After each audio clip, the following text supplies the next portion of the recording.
Okey semua, saya dah start record. Okey, Kak Zana. Okey, Puan Sarah. Okey.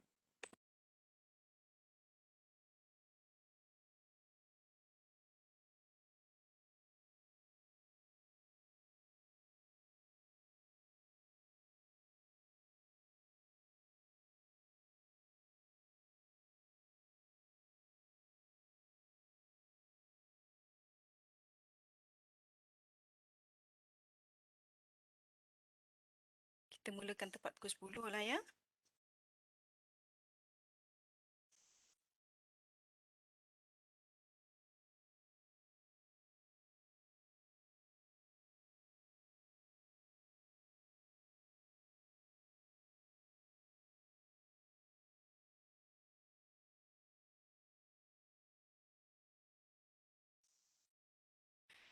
Baik, dengar clear semua?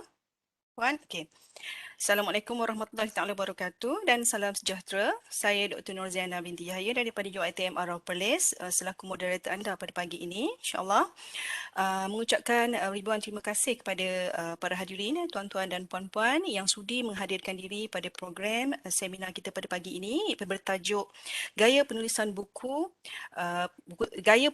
teks bersama penerbitan UiTM, Anjuran Unit Penerbitan dan Kecemerlangan Bahagian Penyelidikan Jaringan Industri Masyarakat Alumni dan Keusahawanan UiTM Cawangan Perlis. Baik, untuk memberkati majlis kita, kita buka dengan Ummul Kitab Al-Fatihah. Ila hadati Nabi Mustafa Rasulullah sallallahu alaihi wasallam. Al-Fatihah.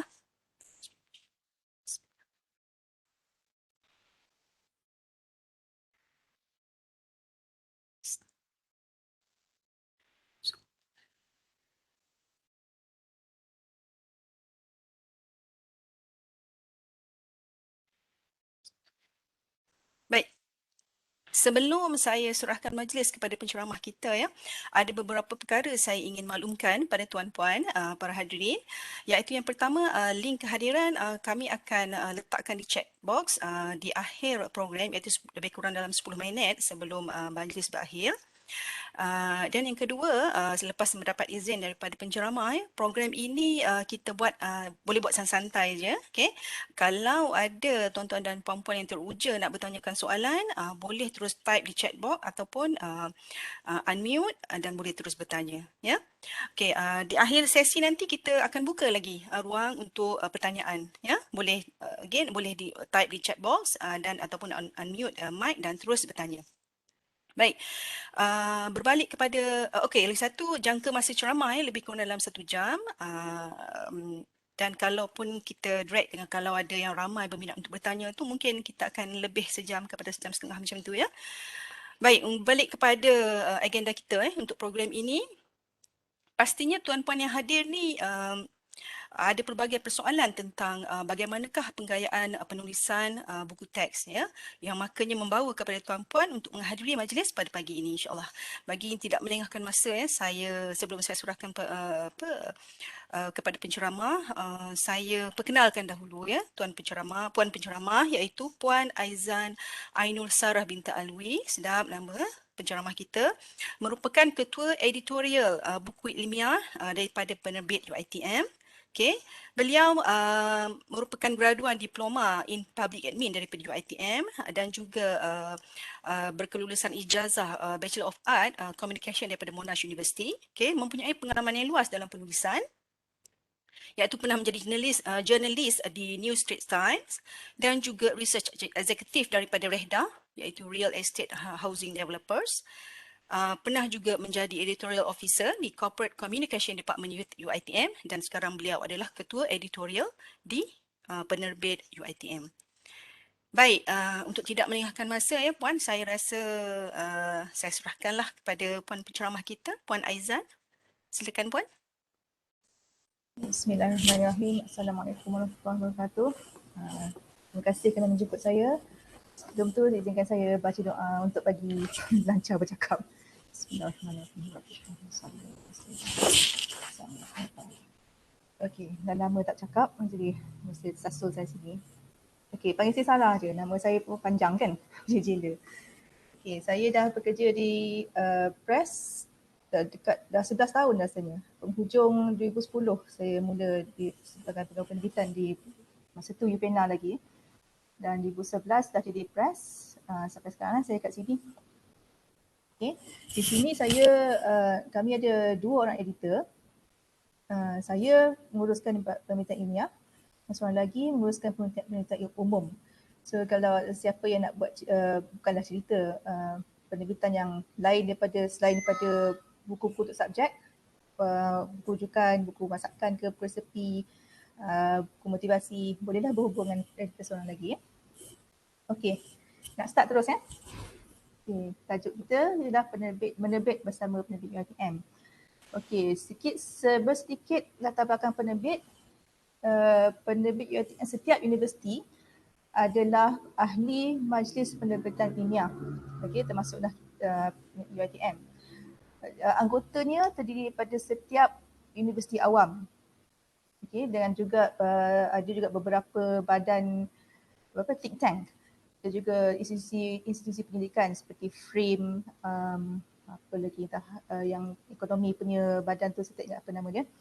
Okey, Mabopa, Malaysia Palm Oil Board tu. Okay, so memang kalau nak terbit dengan mana-mana ahli MAPIM memang saya galakkan dan cadangkan kalau katakanlah kami buat masa ni tak tahu ya, kami tak mampu nak terima lagi manuskrip, so boleh pergi ke mana-mana ahli MAPIM yang lain, penerbit universiti yang lain. Okay, universiti awam ya, bukan universiti swasta, sebab ada universiti swasta yang kat sini tak ada penerbit pun. Kalau ada pun mereka belajar dari kami sebenarnya.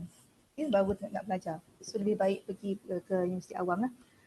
Ada juga seorang sebelum ni dari Perlis, tak silap saya. Tak tahu kot dia ada sebagai partisipan hari ni. Dia tanya saya kalau bukan kat UiTM, mana lagi dia boleh hantar. So saya suggest kat dia kalau nak dekat, di Perlis tu ada Universiti Malaysia Perlis kan. Bolehlah pergi UUM ke USM ke, tapi sekarang ni semuanya online, so mana-mana pun tak apa. Okay. Universiti sejauh Sabah, Sarawak pun boleh. Okay, baiklah. Kita mulakanlah Dr. Tajo. Next slide. Okay, di penerbit UiTM dan juga penerbit, bila saya sebut penerbit tu, saya maksudkan penerbit di universiti lain sama ya. Okay, bukan UiTM saja. Okay, di penerbit, ini adalah buku-buku yang kami terbitkan. Okay, buku teks, buku coffee table book. Sekejap lagi saya pergi cakap pasal coffee table sikit. Buku rujukan. Syarahan profesor ni kat universiti lain saya tak pasti ada ke tidak, tapi di UiTM setiap profesor yang baru dapat gelaran profesor tu, tak silap saya dia diberi masa dalam setahun kot untuk buat satu research dan bukukan dan present. Okay. So itu kita gelarkan syarahan profesor ni. Okay. Selain itu jurnal, banyak buku pembelajaran lah. Itu kita punya teras. Sebenarnya penerbit UiTM, penerbit universiti adalah penerbit akademik. So memang kita punya priority adalah buku akademik. Okay, next slide. Okay, ini adalah takrif jenis buku lah. Okay, buku teks apa dia, buku utama yang digunakan di dalam sesuatu subjek dalam sesi pembelajaran tu.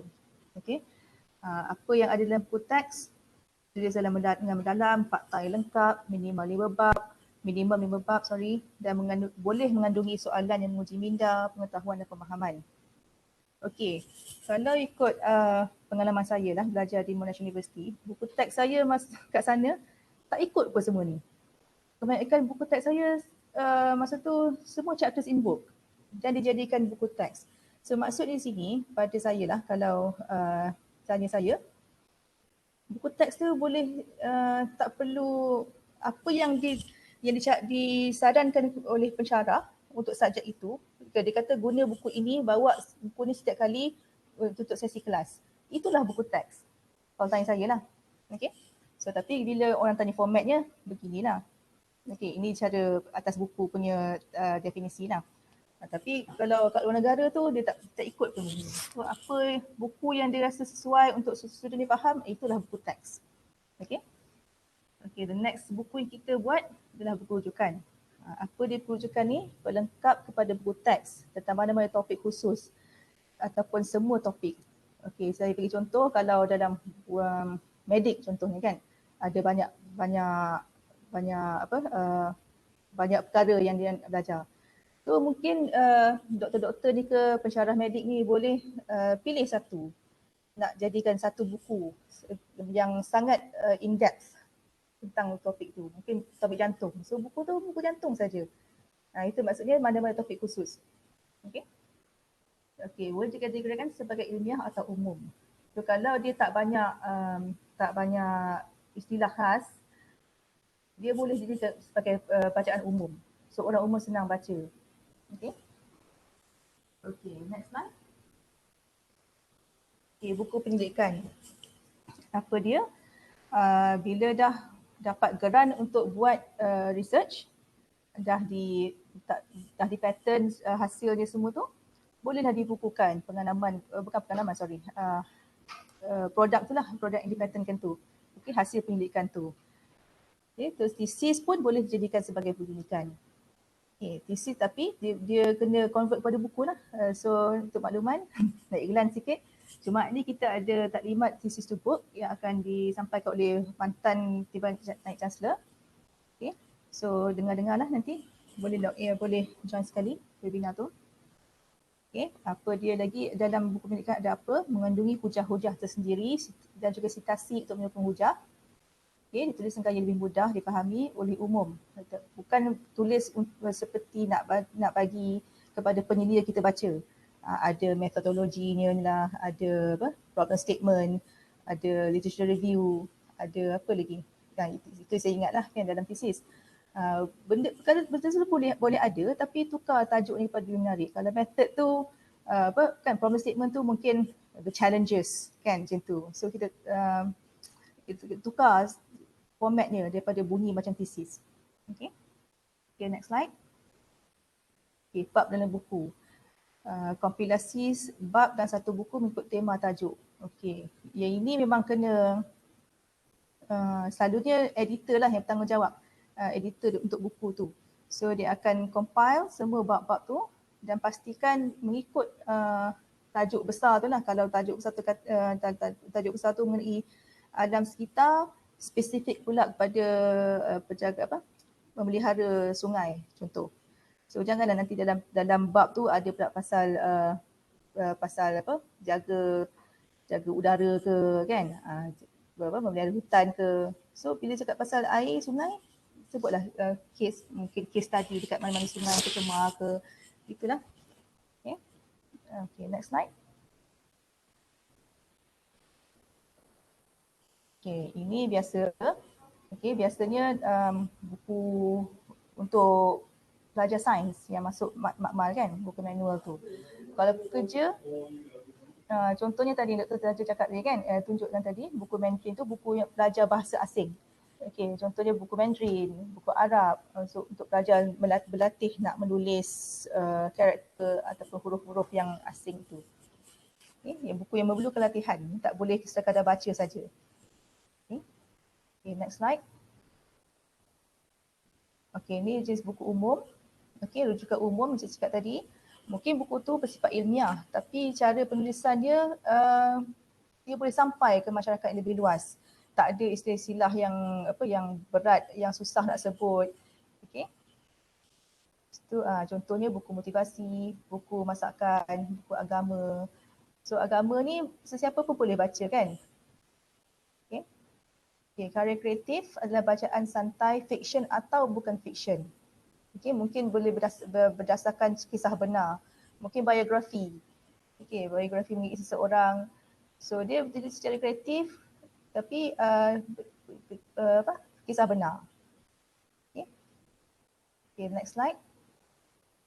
Buku coffee table. Okay, buku ni memang pernah satu ketika dulu banyak demand lah, banyak request untuk nak buat buku coffee table ni. Okay, bila kita bagi tahu, kita kena tengok dulu buku tu apa tujuannya, informatif ke tak, okay, educating ke tak, suka-suka ke. Sebabnya kalau ada dua jenis ya. Satu layak ISBN, satu tak layak ISBN. So memang kita boleh juga terbitkan yang tak layak ni, tapi sebab dah terlalu banyak buku yang kita rasa perlu diberi prioriti lagi, iaitu yang ber-ISBN, boleh menambahkan lagi citasi untuk penulis. Jadi kita bagi prioriti kat situ. Okey. Okey, dan buku collectible ni memang buku dia cantik kan. So kita tak adalah nak buat dalam masa singkat. So mungkin itu pun salah satu yang siapa yang nak buat tu kena faham lah. Okay.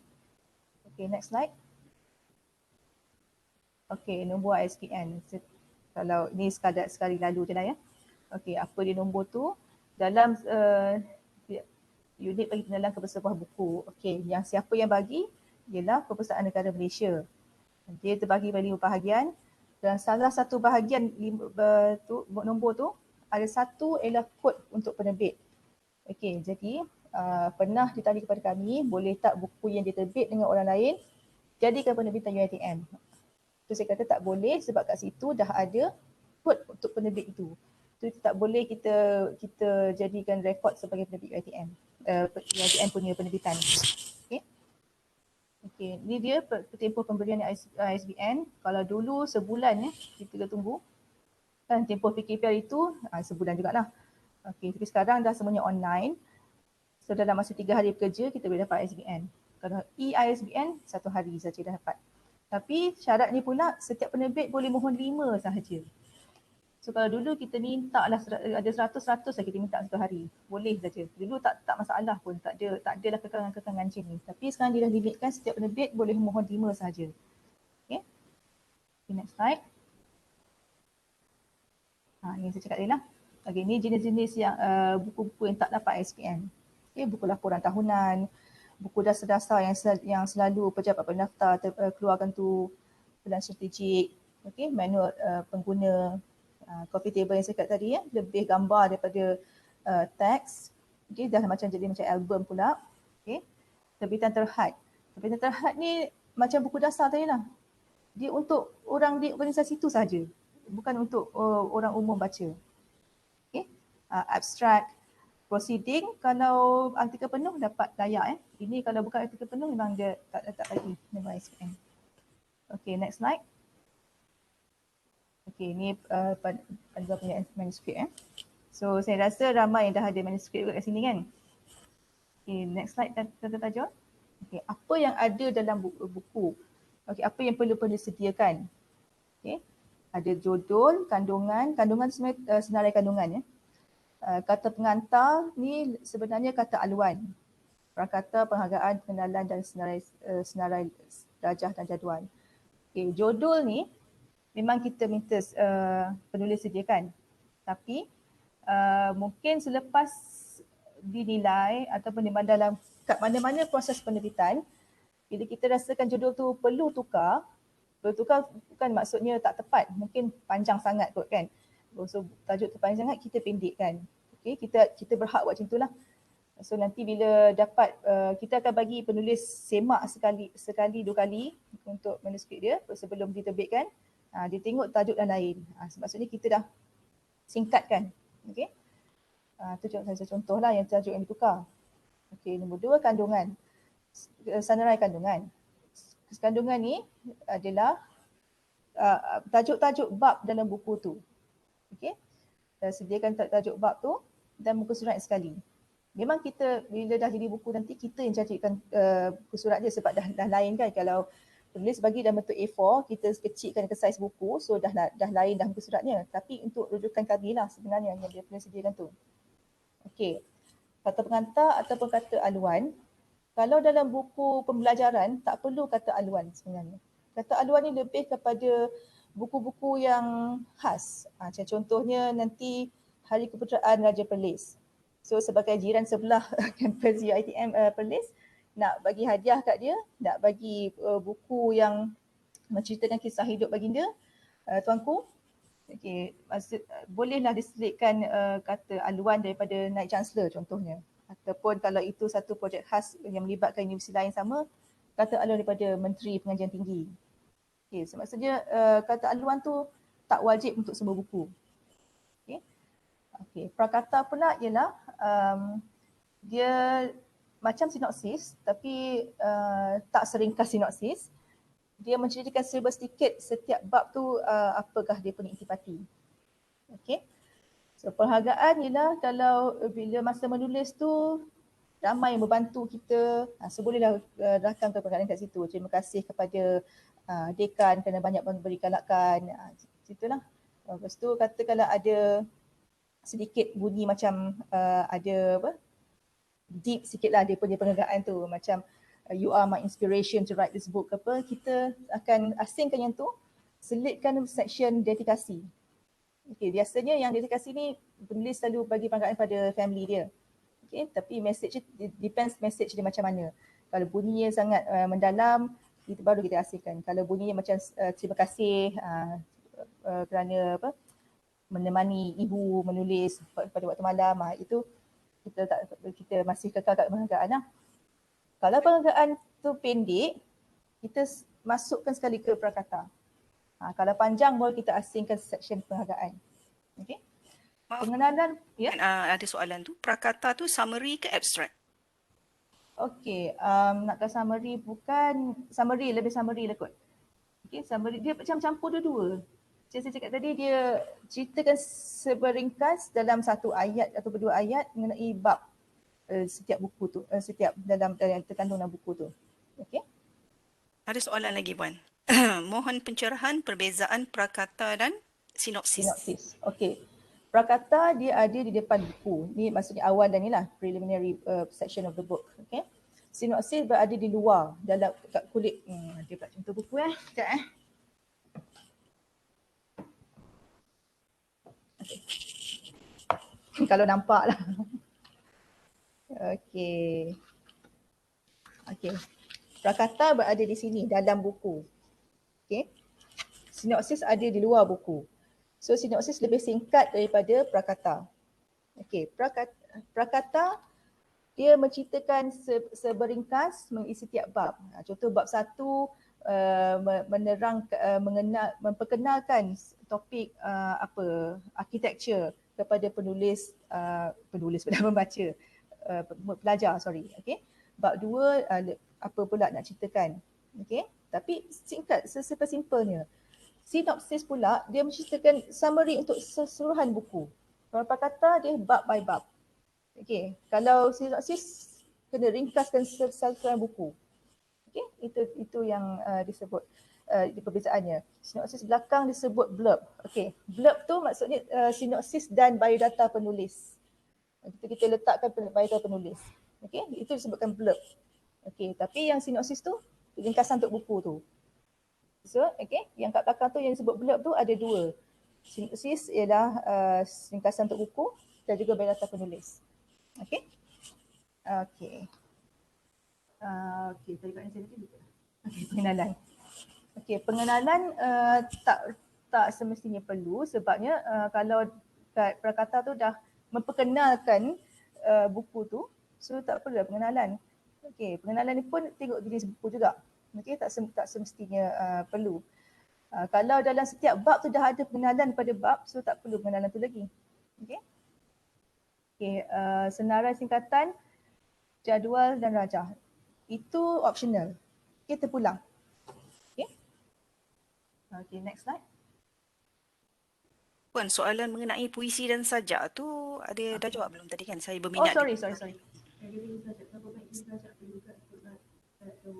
Okay. Kita pun buku kreatif ni baru tahun lepas mula. So buat masa ni tak banyak lagi lah. So apa pun sekejap lagi saya jawab Boleh tak? Sebab sekejap lagi saya masuk dalam apa yang perlu dalam buku ni akan ada termasuklah untuk setiap buku. Okay. Berapa banyak tu kalau saya kata kalau buku minimum 5 bab. Minimum 50 muka surat. So cukupkan 50 muka surat tu untuk puisi tu. Okay. Tapi yang 50 muka surat tu dia bermula dengan muka surat 1 bab 1. Dia tak bermula kat sini ni. Dia tak mula dengan tajuk, dia tak mula dengan kandungan, tidak. Okay. Dia mula dengan muka surat pertama bab 1. Okay. Sampai bab akhir lah. Okay. Itu dia maksudnya kandungan. So ini bukan kandungan ni, bahagian awalan dan kandungan. Okey. Maknanya prakata dengan pengenalan adalah pilihan penulis. Prakata wajib. Okey, pengenalan tu pilihan. Okey. Okay, next slide. Okey, ini apa yang perlu ada dalam teks. Okey, saya dah mention kat sini. Minimum 50 muka surat dalam saiz A4. Kenapa kita minta saiz A4? Dalam Word, saya lupa nak mention dalam Words. Okey. Dalam Word sebab Words tu fleksibel. Dia boleh masuk ke mana-mana sistem. So kita senang nak adjust. Okey, A4 pun standard size untuk semua untuk kita nak nulis ke apa kan. Kalau kita minta apa student buat assignment apa pun dia mesti cari notepad ataupun kertas yang A4 kan untuk dia submit assignment tu. Okey. So dalam ketebalan 50 muka surat yang minimum ni, bila dah jadi buku, dia akan kecil sikit. Okay. Kalau buku kerja lab manual tu lebih kurang lah, tapi adalah bezanya, nampak juga bezanya lah, tapi tak adalah sekecil buku yang saya tunjuk tadi ni. Okay. Ni standard size. Okay. Okay. Apa yang dalam buku teks perlu diberi perhatian ialah bahasa ejaan. Okay. Bahasa yang tak kita utamakan ialah BM dengan DI. Okay. Bahasa lain digalakkan, tapi kita lambat sikit lah kalau bahasa lain, sebab kalau bahasa lain tu kita tengok juga market macam mana. Okay, kalau nak katakanlah bukunya asalnya BM atau BI, nak translate, kita akan engage dengan IDBM ataupun Dewan Bahasa untuk translate buku tu. Okay. So nak rujuk penggunaan bahasa yang betul, rujuklah Dewan Bahasa. Online pun tak apa. Okay, bahasa Inggeris kita prefer English UK. Okay, jadual rajah. Okay, bila ada jadual rajah, pastikan ada caption, ada sumber. Okay. Okay, sumber, macam kan sumber Okay. Sekejap lagi kita sembang pasal sumber ni. Okay, next slide. Template. Okay, ini sebenarnya template yang saya dah bagi sebenarnya. Okay. Nanti saya bagi kat tajuk lah template lama kita. Masa UPenna tu mereka ada buat, masa tu saya tak ada masa buku gaya UPenna tu ditulis, dia template lah, template macam mana kita perlukan. Tapi sebenarnya template tu dia memanglah penulis anggap akan mempercepatkan proses, tapi sebenarnya tidak. Jadi kita pergi kat proses Okay, tak apa. Okay, next slide. Oh dah sorry. Baik, saya back. Sorry tu. Baik, okay, ni bahagian akhiran, itu di hujung buku. Okay, glossary jika ada.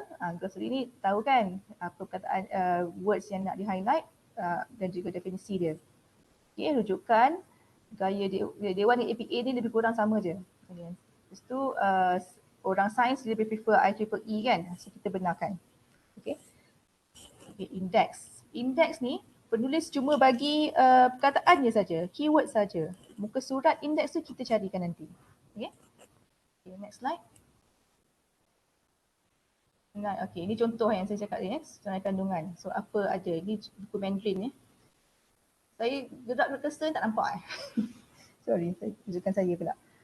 Okay, prakata nampak tak yang nombor Roman tu? Yang VIIIX semua tu. Itu belum termasuk dalam 50 buku surat tu. Yang saya cakap 50 buku surat tu bermula dekat bab 1 tu, yang ni how tu. Okay.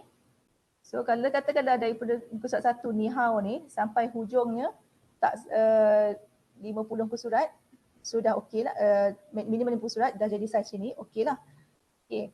Kalau katakanlah dah jadi macam saiz buku ni, daripada bab 1 ni how ni sampailah muka surat terakhir, bab yang terakhir, tak sampai 50 dalam saiz yang macam ni, kita takkan kira yang atas tu dan yang tadi tu rujukan seperti sebagai 50 muka surat. Okay. Okay, next slide. Dalam format doc, bagi manuskrip dalam format doc. Yes. Okay, apa dia purpose dan kata. Okay. Yang saya terangkan tadi. Next slide. Okay, penghargaan. Okay, iktiraf sumbangan bantuan diberikan dalam menyiapkan penulisan. Saya sebut langsung. Ucapan terima kasih. Okay. Okay, next slide. Okay, ini dia contoh senarai rajah dan table. Next slide. Okey, ini lah contoh kita yang kita buat perwajahan namanya. Okey. Manuskrip tu ditulis macam biasa je. Okay, dia tulis je. Kita tak minta pun penulis siap buat format kami macam apa, macam template-template tu kan. Sebab biar kami yang betulkan nanti. Okay. So, bahasa dia bagi tu, dia letak introduction kat sini. Ni dah kenalan dah ni kan. Dia letak chapter outline dengan learning objective tu bertingkat tingkat. Introduction, chapter outline dengan learning objective. Tapi sebab sikit sangat bila kita dah resize dia, dan ini pula buku matematik, ada banyak graf, ada banyak carta, ada banyak carta pie, ada equation ni kan. So kita kena size buku matematik ni besar sikit lah daripada buku yang saya tunjuk tadi. Okey, kita nak lebihkan ruang untuk formula matematik semua tu. Yang lain yang bahagian teks ni kita buat macam ni, bagi dua. So kita dari segi tu kita save sikit lah muka surat. Okey. Save guna kertas. Sebab ini buku lama betul kita masih cetak lagi. Equation guna apps apa, kita ada guna Maths Magic nama apps tu. Okay, dia memang khas untuk edit buku ataupun proof formatting buku matematik dan sains. Okay. Ya, jadual dan rajah optional. Okay, next slide. Soalan tu Puan, maaf ya. Sorry, Kalau mana? lab manual perlu ada indeks tak? Tak perlu. Tak perlu Tak perlu. Ada soalan. Tapi bila penulis bagi juga, tu tak masalah. Kita just omit je lah benda tu. Okay. Ada soalan umum sikit ni. Masih terima lagi ke manuskrip untuk 2021? Tidak. Tidak. Kita dah sampai dah meletup dah kuota kita. dah tak mampu nak terima dah. Kalau pernah juga dia kata tak apa kami tunggu. Tapi percaya cakap saya, orang paling jujur pun bila cakap gitu saya tak percaya. Sebab sampai masa dia pun sanggup tunggu. So lebih baik dia hantar kemudian biar kita at least tak adalah terabur rekod tu walaupun kita simpan online, tapi kita punya external pun, kita punya RAM semua dah penuh dah. Okay. Dia tentang format sikit ni Puan, dia tanya tentang dalam Word apakah spacing jenis font dan size font untuk dikira 50 muka surat tu? Okay, kalau font type Times New Roman, spacing 1.5. Okay, apa lagi tadi lupa dah. Size font, spacing 1.5, jenis font dan size ialah 12. Okay, senang nak dibaca size tu. Okay. Kadang-kadang macam mana kita present kita punya content pun akan tengok juga lah muka surat tu kan. Betul tak? Banyak hujah lagilah tu kan. Lepas tu mungkin bab cara susun bab pun akan jadikan muka surat juga. Okay. Ini contohlah. Saya tunjukkan dua contoh bawah ni, J.K. Rowling dengan Hadia Akashah. Ini untuk dalaman saya boleh dah guna nama diorang Dia bukan untuk terbitan luar. Okey. Selalunya kenapa saya tunjuk ni? Bila dia penulis bagi rujukan, walaupun nama tu nama Hadia Akashah ni nama Melayu kan, nama orang Malaysia, nama orang Islam, nama Muslim. Dia letak Akashah, A. Dia buat macam J.K. Rowling ni Rowling JK. So tak perlu sebenarnya. Kita ikut cara kita tulis nama kita. Kita katakanlah Prof. Roziah, VC kita. Tak perlu buat Muhammad Jano R, tak perlu. Okay? Tulis nama dia Roziah Muhammad Jano. Okay? Itu gaya barat sebenarnya kalau kita buat macam tu. Okay? Okay, next slide. Okay, index. Yang saya cakap tadi bagi kita perkataan-perkataannya sahaja. Buku surat tu kita yang carikan nanti. Okay. Next slide. Ini contoh kulit buku. Okay. Buku Mandarin tadi. Okay, ini yang pelbagai bahasa. Dia nak ceritakan, dia nak mengajar Mandarin dalam bahasa Melayu dan juga bahasa Inggeris. Okay, bila ada bahasa Melayu yang terlibat, kita akan dulukan bahasa Melayu, bahasa kebangsaan. Okay, so bahasa Inggeris dah jadi secondary language. Atau bahasa lain tak mesti bahasa Inggeris. So kat sini dia nak menekankan yang dia mengajar Mandarin, so Mandarin jadi nombor 2 kat situ. Okay, so English dia jadi yang terakhir. Perhatikan macam mana kita buat nama-nama penulis kat situ. Tak ada profesor, tak ada doktor, tak ada datuk, tak ada datin, tak ada apa-apa gelaran dan pangkat kat situ. Semua tu akan diletakkan di bahagian blurb tadi. Okay, sebelah nampak belah kiri tu. Okay. Okay. Next slide. Okay. Bila nak menyerahkan manuskrip, pastikan ni lah. Okay, saya nak cerita manuskrip lengkap dalam words. Okay, ada borang-borang yang kita perlukan. Borang-borang ni tujuannya untuk sebagai rekod lah. Okay, kita buka file manuskrip tu, ada detail penulis, nama waris dia kalau jadi apa-apa kat dia. Okay, KA02 tu sebenarnya checklist. Checklist tu tadi lah yang saya present tadi tu. Semak, ada tak prakata? Okey, ada, tick. Ada tak senarai kandungan? Ada, okey, tick. Kalau kita refer pada borang tu nanti, tak ada tick kat mana-mana yang perlu kita ada. So kita hold dulu lah, kita KIV dulu. Okay, kita akan maklum pada penulis, ni tak lengkap ni penyerahan tu. Okey, borang pengesahan dan keseluruhan person ni. Untuk buku pembelajaran sahaja. Okey, kita nak pastikan yang buku penulis tu menepati silibus. Okey, memang memenuhi kehendak silibus. Okey, so yang paling tepat, orang yang paling tepat untuk semak tu resource person lah. Kalau resource person ni juga menulis, kita minta jasa baik orang yang lebih yang ada credibility untuk semak lah, macam dekan ke ataupun dalam fakulti tu orang yang setaraf dengan dia, macam kalau dia profesor jugalah. Okay. So dia tak boleh menulis dan mengesahkan sendiri. Okay. Okay, katakanlah ada guna apa-apa bahan berhak cipta. Contohnya ada selitkan artikel surat khabar. Itu kita tak boleh ambil bulat-bulat macam tu. Okay, katakanlah dalam artikel tu ada 8 paragraf, kita ambil satu paragraf saja. Itu excerpts, itu tak apa. Okay. Kalau kita ambil gambar artikel tu masuk dalam buku, itu dah jadi macam kita terbitkan semula artikel tu, dan itu perlu kebenaran daripada penerbit akhbar tu. Okay.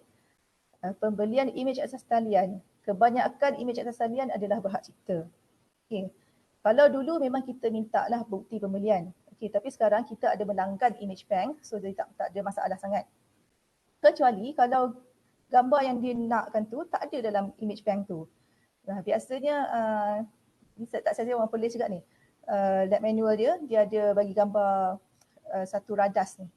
Radas makmal fizik kot. Saya tak ingat, okay. Macam pada saya tu fizik lah, saya gelar di fizik. Okay, gambar tu tak ada dalam image bank tu. So apa yang saya advise dia buat, ambil sekali lagi gambar tu, sebab gambar tu tak berapa cantik angle-nya. Saya advise dia ambil sekali lagi, tengok dari posisi depan, dan letakkan kat background putih atau background yang lembut untuk highlightkan radas tu sahaja. So dalam gambar tu adalah benda lain yang seperti sebelah-sebelah benda tu kan. So kita nak highlightkan benda tu saja. Okay. Okay, kalau tak ada baru kita minta penulis bagi gambar lah. Okay. Tapi kalau gambar sendiri lagi bagus lah kan, itu kepunyaan sendiri. Okay. Oh sorry. Puan ada soalan banyak tu. Oh sorry. Gambar-gambar yang tengah isi kandungan buku tu apa ni? Gambar website dari internet. Ya, betul, perlu. Okay, macam saya cakap tadi, kebanyakan gambar dalam website orang punya. Okay, kita tak nampak tu. Kalau kita klik ke image tu kan dia kata this image may be copyrighted, kan? So maybe sebenarnya biasanya pastilah copyrighted. Okay. Walaupun Google Maps sekalipun, Google Map kita boleh saya pernah baca, saya pernah semak, kita boleh guna Google Map tapi dengan syarat kalau nak cetak setakat 500 cetakan saja. Macam tu je. So tak banyaklah kita boleh cetak. Okay. Kata kalau kita ambil contohnya peta dunia, kan? Takkan kita tukar peta dunia tu pula kan? Takkanlah kita nak letak Malaysia dekat barat, Australia dekat Europe, Jepun, Amerika di belah timur. Kita tak boleh tukar macam tu kan? Cumanya apa kita boleh buat, kita tuliskan, nyatakan dari atlas mana, contoh kalau atlas, kan terbitan siapa, kita lukis balik. So maksudnya kita benda tu kita adapted from that atlas. Okay, kita ubah balik peta dunia tu dengan cara mungkin tukar warna saja. Kalau dalam atlas tu Malaysia warna merah, tukarlah warna pink. Situ. Okay, so macam mana pun biar selamat kita punya sendiri sebaik-baiknya. Okay. Baik Puan, ada soalan ni. Boleh saya tahu jadual penerimaan manuskrip supaya penulis boleh plan penghantaran? Oh, nak tahu kita tengok Jadual. katalog kita lah. Katalog kita kat website ada. Okay, ada dalam PDF kita bagi kat situ. Ada soalan lain kami sedang menulis buku teks, sudah siap semua bab, sekarang sedang edit formatting. Adakah jadual isi kandungan pihak penerbit UiTM yang akan buat? Jadual maksudnya yang tadi senarai jadual tadi ke? Bukan itu bukan senarai jadual. Ini soalan lain. Dia kata dia dah Dr. Ilyas dia sedang tulis buku teks dan dah siap. Sekarang dalam proses editing. Soalan dia, adakah jadual isi kandungan pihak penerbit UiTM yang akan buat? Maksudnya apa? Pagination ke apa? Jadual isi kandungan pihak penerbit UiTM yang akan buat ataupun mereka yang akan buat. Okey, kalau dari fahaman saya di soalan tu senarai kandungan, betul tak? Senaraikan buat. Itu penulis yang kena sediakan lah. Cubanya sertakan sekali buku suratnya untuk wujudkan kami. Dan sebabnya bila kita nak tengah nak format tu, kita akan refer balik betul tak tally tak tajuk yang dia bagi tu dengan tajuk yang dalam konten tu. So kita akan semak balik refer pada buku surat yang dia bagi tu. Okay, walaupun in the end kita akan tukar lah buku surat tu sebab dah lari kan. Okay. So dari satu lagi Harap soalan. menjawab. Harap menjawab. Okay, untuk graf dalam buku matematik, macam mana kita nak pastikan graf yang dihasilkan adalah 300 dpi? Apakah software yang dipakai? Sebab kebiasaan saya gunakan shapes dalam Microsoft Word dan kemudian grupkan mereka. So apabila ia convert kepada PDF, graf yang dihasilkan bukan 300 dpi. Okey. Ya, dari segi DPI tu sebenarnya lebih pada gambar foto. Okey. Kita akan ke sana kejap lagi. Okey, foto tu macam mana. Okay. Tapi saya bagi terangkan seberingkas lah. Foto tu biasa kita dapat dia dah letak dalam konten. Saiz dia kecil. Okey, biasanya kita advise kalau terlalu banyak gambar ataupun ada gambar nak masukkan itu juga, make sure bagi sekali kita raw file je. Raw file maksudnya jangan diedit, jangan di crop, jangan di touch up. Okey, jangan katakanlah gambar tu gelap contohnya kan. Memang dah raw ada gelap kan. So kalau gelap tu kalau kita boleh terangkan, kita boleh cantikkan, kita buatlah. Kalau tak boleh kita minta gambar lain. Okey. Kenapa saya tak bagi edit? Sebabnya kadang-kadang dalam buku tu kita mungkin dalam gambar yang contoh kalau gambar ramai-ramai kan, gambar fakulti contoh, ada dekan kat situ. Kita nak gambar dekan je. So kita blurkan orang lain. Ataupun kita edit dengan cara yang kita besarkan dia ke. Okay, kita nak gambar dia saja kita besarkan, kecilkan ke. So yang saiz yang 1 megabyte tu dan tak beredit. So kalau dah edit siap-siap, kita pula nak cara lain pula, so tak boleh nak buat macam tu. So biar bagi raw kat kita. Okay? Ada lagi satu soalan. Banyak, ramai bagi soalan Puan. Kalau cover page kita design sendiri, boleh ke Puan? Atau kena guna cover penerbit yang tentukan? Okay, kalau penulis ada idea macam mana cover yang dia nak tu, boleh suggest kat kami. Dia bagi gambaran kat kita ataupun kalau dia pandai design, dia bagilah kita. Okay? So bagi kita design tu pun sama dalam saiz besar tapi jangan flatten, jangan bagi dalam PDF. So kalau kita perlu adjust, senang. Memang kita akan adjust pun sebab dalam bila penulis bagi cover, dia bagi cover depan saja. Dia tak bagi yang kalau ni yang kat sini kan. Dia tak bagi ni, dia tak buat ni. Belakang dia tak buat. Okay, so dia buat sini saja. So kalau nak bagi boleh, tak masalah. Kita akan pertimbangkan. Tapi pada masa yang sama, kita pun akan design juga.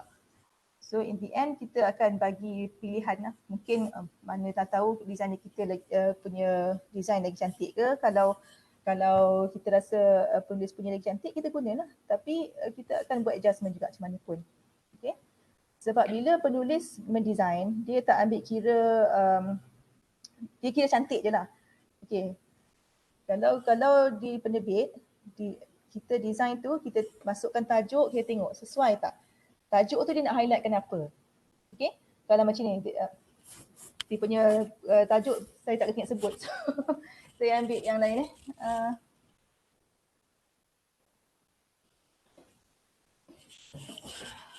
Okay. Contoh dia yang ni sorry kalau kecil Okay. Dia nak highlightkan apa sebenarnya. Exploring students transition, minding the gap. Dia nak highlightkan minding the gap ke nak highlight kat atas tu. Okay, masa dia bagi tu, contohlah kalau dia bagi design ni standard design untuk perancangan profesor, kita tak buatlah design yang canggih-canggih sangat. Okay, katakanlah dia buat design, so dia main letak je tajuk tu kat mana-mana. So kita kena ambil kira clarity dia, nampak tak tajuk tu dia jauh. Okay, colour tu sesuai tak. Okay, kita nak highlightkan tajuk. So kalau tajuk tu dah gelap, background tu dah gelap, dah tak nampak. So macam mana kita akan adjust juga. Okay, saya harap menjawab. Puan, soalan mengenai gambar. Tak apa ya, kita ganggu kan? Boleh, tak apa. Okey, tadi pun dah banyak juga Puan jawab mengenai gambar ni. Yang Dr. Rosiah ni bertanya, bolehkah menggunakan gambar kerja atau tugasan pelajar? Boleh, tapi dengan kebenaran bertulis mereka lah. Mereka bukan selamanya pelajar kan, nanti mereka dah masuk bekerja, nanti dia orang dah tahu silap belok undang-undang copyright ni semua. And then soalan seterusnya, tesis nak dibukukan, adakah tertakluk juga kepada bilangan 50 minimum muka surat? Iaitu maksimumnya berapa? Tesis biasanya tak adalah sampai mesti lebih 50 tau tak? Mesti 10 bab kan. Tesis tak salah kot. Okay. Okey, lagi satu mengenai silibus. Okey, untuk pengesahan buku teks ni biasanya kena ikut kursus atau silibus fakulti kan, iaitu kena melalui RP. Bagaimana kalau buku itu buku teks umum yang boleh digunakan oleh universiti lain tetapi tidak diajar atau terkait dengan RP di UiTM? Okey, maksudnya dia boleh gunakan Daripada di universiti lain. luar. Okey. Okey, manuskrip tu dari universiti luar ke kita punya kalau buku teks umum yang boleh diguna oleh universiti luar tetapi tidak diajar atau terkait dengan RP UiTM. Mungkin penulis nak menulis. Okey. Itu bunyinya lebih kepada ni rujukan umum. Okey. Kata buku teks, kalau kenapa kita kata ikut silibus, sebab ialah dah guna dalam kelas kan. Tapi pada saya, kalau silibus lain sekalipun, saya rasa tak banyak lari. Okey. Contohnya kalau undang-undang, law kan. Saya takkanlah kalau law di UKM lain daripada law di UiTM. Betul tak? Kalau medicine contohnya, takkanlah medicine di UiTM belajar mengenai paru-paru, UM pun paru-paru tapi paru-paru yang lain. Tak kan? Jadi sama. So boleh sebenarnya. Okay? Boleh saja. Kita penggalakkan sebenarnya buku teks ni boleh digunakan di universiti lain. Sebab kita pun ada terima buku teks dari UM dan UKM. Okay? Kenapa saya banyak bagi contoh universiti lain, Medik, sebabnya ada seorang pensyarah kita, pensyarah medicine, buku dia digunakan juga di UKM dan UM. Okay? Buku teks tu. Okay, so maksudnya buku tu senang difaham. Student mereka datang ke kita masa dulu dah, beberapa tahun dulu, masa pre-COVID ni. Okay. Mereka datang, mereka kata lagi senang nak rujuk buku ni. Lepas tu mereka cadangkan kepada pensyarah mereka, gunakan buku ni sebagai buku teks mereka. Dan sekarang buku ni pun digunakan di sana sebagai buku teks. Salam Puan Aizan. Salam. Berkenaan dengan soalan tadi tu, maksud saya buku tu ditulis, dia memang ikut bidang lah. Macam contoh komputer dia ada satu bidang. So kita nak buat buku tu berkenaan dengan bidang tersebut, tapi bidang itu tak ada ditawarkan dalam UiTM. Jadi untuk kita nak, contoh macam saya buat buku, saya nak propose buku tu kepada penerbit, tapi tak ada RP yang boleh endorse buku tu. I see. Okay. Itu boleh dijadikan buku rujukan lah untuk student kat UiTM ni. Betul tak? Buku tu tak ada kat sini kan? Buku tu kan, subjek tak ada kat UiTM. Tapi nak propose untuk baca buku tu. So jadikan itu sebagai reference text lah. Buku rujukan. Okay. So lepas ni kalau katakan tak ada kat sini, mungkin Cik Nur Faizal boleh tulis sendiri buku macam tu. Okay. Tapi level dia sama kan? Buku rujukan dengan buku teks ni sama, dia punya paras lah. Apa weightage dia? Weightage dia. Weightage tu kami tak terlibat lah. Okay. Yang kita bagi selalu bekalkan bila orang nak untuk MyRA ke, untuk nak citation ke apa, kita bagi jumlah penerbitan, jenis penerbitan. So yang apa-apa pemakahan itu kita tak terlibat. Okay. Nak menjawab? Kebenaran pemilik macam mana ya, Puan? Buku. Ada soalan. Okey, contoh pemilik hak, maksudnya pemilik hak cipta. Okey, kalau kita tengok gambar-gambar dalam online tu, dalam Google Image contoh itu sebenarnya gambar orang kan. So dia mungkin gambar tu sebenarnya dari FB dia ke apa ke. So dia sekadar nak tunjuk saja. Tak boleh orang lain ambil untuk guna. Okey. Ataupun yang saya cakap tadi surat khabar tadi kan. Kita reproduce artikel tu dalam buku kita tanpa kebenaran surat khabar tu. Contohnya di Straits Times kan. Artikel saya tuan-tuan perempuan gunakan. Saya tak kisah sebab itu saya sebagai wartawan saja. Tapi orang dekat di Straits Times tu, itu hak cipta mereka tu. Artikel saya je ada hak cipta mereka. Tu tak boleh sewenang-wenangnya ambil artikel penuh untuk reproduce. Okey, kalau ambil excerpt saja tak apa. So dalam rujukan tu tulislah Aizat Ainusara di Straits Times, tarikh bila, tajuk apa. Okey, tapi kalau artikel penuh tak boleh. Okey. Faham tak? Kita tak faham. Mudah terjawab. Okey, ada lagi satu soalan ya. Okey. Mohon penjelasan. Adakah tajuk buku yang khusus dan tertumpu pada bidang tertentu sahaja dan tidak meliputi peluang market yang meluas menyebabkan buku ditolak oleh penerbit? Okey. Ni saya rasa pernah ditolak. Okey. Dia bila buku tu ditolak, sebenarnya bukan senang nak tolak. Bila buku tu masuk, cikgu ada proses saya explain ya. Bila kita terima manuskrip, kita tak terus buat keputusan. Okay. Editor akan tengok, kita akan hantar penilaian semua. Okay. So kita nak tolak ke nak terima, kita berdasarkan report penilai. Okay. Dan juga editor dalaman, kita tengok dari segi technicality lah. Okay. Dan juga in the end, pengarah yang akan tentukan terima atau tidak. Okay. Dia nak lulus atau tidak. So berdasarkan ulasan editor dalaman juga penilai yang inilah reviewer tu. Okey, siapa je kita rahsiakan, kita tak beritahu. Okey. Pengarah yang akan buat keputusan. Dan bila tidak meliputi peluang market yang luas, okey. Dia sebenarnya bergantung pada pengarah lah. Kalau pengarah sebelum ni dia memang sangat menekankan buku akademik. So asalkan buku tu menyampai ilmu, dia terima lah, dia luluskan. Okey, kalau buku suka-suka nak macam buku komik apa, tak ada nilai yang mendidik, sekadar nak mencipta nama dalam bidang penulisan, dia tak terima. Itu perangai pengarah yang dululah. Okay. Mantan pengarah yang terkini, dia lebih kepada marketing, dia lebih kepada nak menjana pendapatan. So dia nak tengok marketability value dalam setiap manuskrip tu. Okay. Tapi dia tak adalah tolak buku akademik, tak tolak lah. Sebab itu buku akademik yang buku teks ni memang jana pendapatan kan. Setiap student mesti beli. Okay. Kalau yang buku tak teks ni, buku teks ni, kalau tak ada peluang market, dia tak setuju lah. So dia bergantung pada pengarah sebenarnya. Okay. Walaupun kita dah advise kat dia, walaupun tak ada market value tapi ada nilai ilmu boleh sampaikan. Kalau in the end dia tak terima, susah lah kan. Okay. Ada soalan lagi masuk satu. Bolehkah jika ada nak terbitkan buku ditanggung kos sendiri? Berapakah minima bilangan buku perlu dicetak? Okey, nak tanggung sendiri maksudnya nak tanggung sendiri tu kos. Mungkin cepat sikit proses ke kalau dia tanggung sendiri? Tak. Tidak. Sebabnya apa? Buku tu walaupun dia katanya dah buat sendiri, dah cepat, dah membantu kami mencepat proses, kami tetap akan melalui proses-proses yang akan saya ceritakan sikit lagi lah. Okey.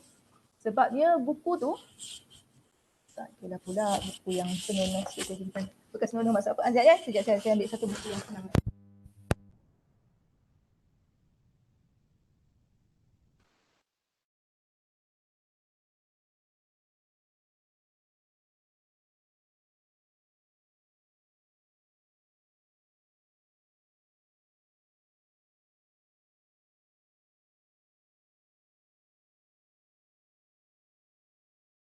Tak dengar Puan? Katakanlah dia dah bantu kami kononnya. Okey, dah siap dah semua, tinggal nak cetak sahaja. Okey, nak ISBN saja. Itu satu hal pula. Kami takkan beri ISBN sewenang-wenangnya. Okey. Sebabnya macam saya explain tadi, dalam nombor ISBN tu ada kod penerbit. So bila perpustakaan negara tengok ini buku UiTM. Okay, so kadang-kadang ada benda-benda yang tak sepatutnya ada ke, ada benda-benda yang yang boleh mendatangkan tindakan undang-undang dalam tu. Kan kita pula bila dah cetak, bila dah diipapkan, diibukkan, kita akan bagi pada perusahaan negara, pegawai naskah. Okay. Lepas tu buku tu akan ada ni logo UiTM, nampak kat sini. Okay, UiTM. Tak nampak. Logo UiTM, okay. Okay, bila ada logo begitu dan juga untuk penerbit universiti lain juga, okay, kita sebenarnya dipandang tinggi tau oleh masyarakat. So kita universiti yang menulis ni semua orang cerdik-cerdik, okay, yang berilmu tinggi, ada masters, ada doctorate kan. So bila ada buku yang tak kena, buku yang adalah kontroversi ke apa ke, orang tak kata apalah penulis ni, orang tak kata apalah penerbit ni, orang akan kata apalah UiTM ni, macam ni buku dia. So semua kena tempias. Okay, orang pertama akan mengamuk VC lah kan. Okay, pernah terjadi sebelum ni, ada buku yang agak tak sampailah kontroversi, tak sampailah kesaman, tapi hampir lah. Okay, kita dapat warning. Okay, kita dapat selamat keadaan, nasib baik. Okay. Okay. So kalau kan tanggung kos sekalipun, itu kita kena macam ni. Tak boleh jugalah, sebabnya kalau orang lain kita yang buat semua kan, tiba-tiba dia akan beri tanggapan kan, dia ni macam suap duit ke macam tu kan, so tak ikut SOP, mungkin ada timbul isu integriti kat situ. Okay. Melainkan katakanlah bila kita dah cetak, dia nak beli balik tu, itu lain lah, tu beli kan. Itu lain lah. Okay. Biasa yang beli ni puan, ni soalan daripada saya lah. Berapa minimum buku yang kita dah cetak tu kita kena beli? Okay, kalau ikut formula UiTM, ini lain sikit daripada universiti lain. Sebab kita ni, kebanyakan pelajar kita, tujuan penubuhan UiTM pada asalnya adalah untuk bantu Bumiputera. Sampai sekarang pun kita masih pegang pada objektif tu kan. Dan kebanyakan pelajar kita boleh dikatakan almost 90% daripada B40, betul tak? So bila buku ni kita nak cetak, dia makin banyak cetak makin murah. Okay. Tapi kalau banyak sangat pun, kalau tak ada orang beli, payah juga kan. So kita pun tak tempat nak simpan dalam store kami nanti. So kita tetapkan 200, minimum 200 untuk dapatkan harga yang berpatutan. Student tak komplain, penulis pun tak komplain buku dia mahal sangat ke, buku dia murah sangat ke, tak ada. So 200 sudah just nice. Okay, win-win. Okay. Okay. Ada soalan lagi? T2B kompilasi soalan ketika buku teks. Tidak. Tak. Okay. Alright. Okay, tinggal manuskrip lagi kan. Okay, ini apa yang perlu di emailkan lah kepada kami. Dulu kami minta hard copy. Okay, bila dah ikut masa-masa lah kan. Dalam zaman kita online kan lah sekarang ni. So kalau kadang bila, especially untuk cawangan lah, kalau bila post manuskrip tu kadang tak sampai. Kan, kadang orang lain yang terima, tu lupa nak bagi. So senang emailkan saja kepada ni. Okay, saya cerita manuskrip dalam Word, sembarang-barang tadi. Okay, surat pengesahan daripada fakulti. Oh sorry, ini sebenarnya tak sama tadi. Okay, sama je. Saya lupa delete screen ni, slide ni. Next slide lah. Okay, saya jawab dulu yang ni daripada Nur Fatika. Buku latih Tubi dan kompilasi soalan dia termasuk dalam buku kerja. Okay, sebab dia kena berlatih dalam buku tu kan. Buku kerja, okay. So, sambung pada slide kita tadi. Okay, bila dah emailkan perkara berikut, kita akan maklumkan kepada penulis, okay, yang kita dah terima. Inilah ni, apa yang kita buat ni, apa yang kita maklumkan. Kita dah terima, katakanlah nampak tak dalam kotak tu, soft copy manuskrip pangkah, sinopsis pangkah, maksudnya tak lengkap, penyerahan tak lengkap. Okay. So bila tak lengkap, kita takkan proceed untuk dinilai ke apa, kita tunggu lengkap dulu baru kita bagi. Okay. So kira baik jugalah kalau saya dulu saya cakap kalau penyerahan tak lengkap, tak perlulah layan kan. Macam kalau kita buat online kan, tak lengkap tak boleh proceed. Macam itulah. Okay, tapi kita pun, yelah kadang-kadang buku tu untuk student kan, so kita adalah pertimbangan rasa sikit kat situ. Okay, dah terima, katakan lengkap semua tu tick lah, tak masalah. So kita akan bagi tahu akan ke proses seterusnya. Okay, next slide. Okay, ini proses penerbitan. Okay, bila dah kita terima manuskrip, apa yang terjadi? Okay, kita terima manuskrip, kita hantar kepada penilai. Dalam untuk buku teks dan buku pembelajaran, buku kerja, buku lab manual tadi kan. Apa lagi? Itulah buku-buku teks kan.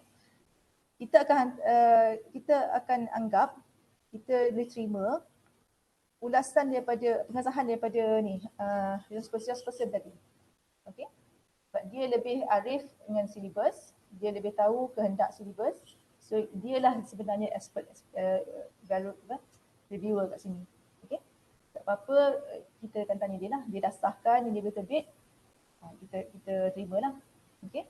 Jadi yang kita reject ni ada kolom box reject ni untuk buku-buku lain. Okey, kalau expert reviewer kata tak sesuai, contohnya dia kata buku ni sesuai untuk kanak-kanak, tapi bila bagi orang dewasa baca pun tak faham. So dia pun di reject lah. So bila reject, kita akan maklumkan, kita tutup file lah. Okay, masukkan tutup file, kita maklumkan dia submit lagi sekali lagi ke kan. Bila kita reject tu, kita tak reject macam duka cita maklumkan ditolak, stop, tak ada. Okay, kita akan maklumkan kenapa dia di-reject. So kita bagi tahu dia, gunakan alasan rejection tu untuk dia tambah baik. So dia boleh submit sekali lagi lain hari. Okay, katakanlah diterima, okay, dah okey lah, tak reject, kita akan bagi perjanjian. Okay, perjanjian ni bukanlah antara penulis dengan penerbit. Tidak Dia sebenarnya perjanjian antara penulis dengan UiTM. Kita ni membantu UiTM untuk menerbitkan saja. Kita sebagai UiTM ni okey, nak terbit buku pergi ke orang ni, pergi ke penerbit. Macam itulah. Okey, macam budak-budak nak masuk UiTM, nak belajar Masscom, pergi kat Masscom. Macam itulah. Okey. So perjanjian tu bukanlah dengan penerbit. Macam bukan student kan, dia dah graduate, yang keluarkan degree tu siapa? Kan? Itulah UiTM lah, bukanlah fakulti kan. Okey. So ada agreement nak ditandatangan, kalau 10 orang penulis, 10 akan dapat agreement tu. Okey. Bila dia setuju dengan syarat-syarat dalam agreement tu, baru kita proceed. Baru kita masuk dalam list untuk diterbitkan. Kalau dia tolak, kita tutup file. Okey. Kita minta dia sign jugalah. Kalau dia tak setuju, ada kat situ setuju atau tak setuju. Sebab sebagai rekod. Okey, katakan dia tak setuju, next time dia datang pula mana buku saya tunjuk kat dia lah. Kita akan tunjuk kat dia, ni perjanjian yang awak dah sign, awak tak setuju. So kita tak proceed lah. Sebab apa kita nak proceed benda yang dia tak nak kan. Okay. Okay. Selepas dah selesai agreement tu, kita buat technical evaluation. So technical evaluation ni, kita semak kandungan manuskrip tu. Kalau ada apa-apa macam tadilah gambar ni macam, ini gambar dia surat khabar ni, aku ingat ke dulu aku kerja kat NST tu, aku ingat gambar ni kan, gitu kan. So kita pun note kat situ, dapat tak permission daripada NST. Okay. Mungkin dari gambar ni pula kecil, biasanya hal gambar lah, bukan tak adalah sangat benda lain. Okay. Gambar ni kecil sangat, dia ada bagi tak raw file gambar ni kan, tak ada. Okay, note kat situ. Ada, lepas tu bila technical ni kita juga note untuk kita punya editor yang akan edit buku tu dan juga typesetter yang akan atur huruf buat pewajahan buku tu, apa yang perlu dibuat nanti. Okay, contohnya bila dah bagi rajah atau berjadual, kan? Dia kata di situ rajah 1 menunjukkan apa-apa ataupun teks, sila rujuk rajah 1. Tapi rajah 1 ni entah mana kat belakang. Okay, so dari segi technicality tu tak reader friendly lah namanya. Okay. Bila kita dah baca, mana pula gambar dia kat belakang kan, cari. Rupa-rupanya dia kumpul semua rajah kat belakang untuk pada dia tu easy reference lah, senang nak rujuk. Pergi belakang aja tunjuk. Tapi sebenarnya agak menyusahkan reader lah kan, bila dia baca pusing belakang. Okay, patah balik. So bila dia buat macam tu, dia sebut rajah 1 je, kita akan ambil rajah 1 tu letak bawah teks tu. Okay. Itu sebagai salah satu contoh technical evaluation kita buat lah. Okay. Bila dah technical evaluation ni, kata ada masalah, kita akan maklum pada penulis apa yang kita perlukan, apa yang perlu perbaiki. Katakanlah masalah gambar ni, kalau kita boleh ganti, kita ganti. Okay. Kita maklumkan juga kadang-kadang gambar tu tak sama. Dia hampir sama je. Okay. So kita maklum kat dia, kita akan ganti gambar ni. Tak adalah terkejut nanti kan. Okay. Okay. Kalau kita selesai part tu, kita pergi ke content editing. Okay, content editing ni kalau dalam buku pembelajaran juga kita refer pada resource person ataupun orang lain yang dalam bidang, dalam subjek tu lah, yang mengajar subjek tu. Okay, kita refer pada dia. Okay. Selepas konten, katakanlah tak ada masalah ataupun kalau tambah, dia kata dia suggest tambah ni, sikit ke banyak ke, kita akan bagi pada author balik lah. Okay, untuk buat apa yang content editor ni cadangkan. Okay, dah selesai yang tu, dia dah bagi balik kita. Okay, kita semak balik dengan content editor tu. Kalau dia sahkan okay, kita proceed lah ke language editing. Okay, kenapa kita dulukan content daripada language? Sebab bila content tu berubah-ubah, katakan ada perubahan, baru senang language ni nak edit.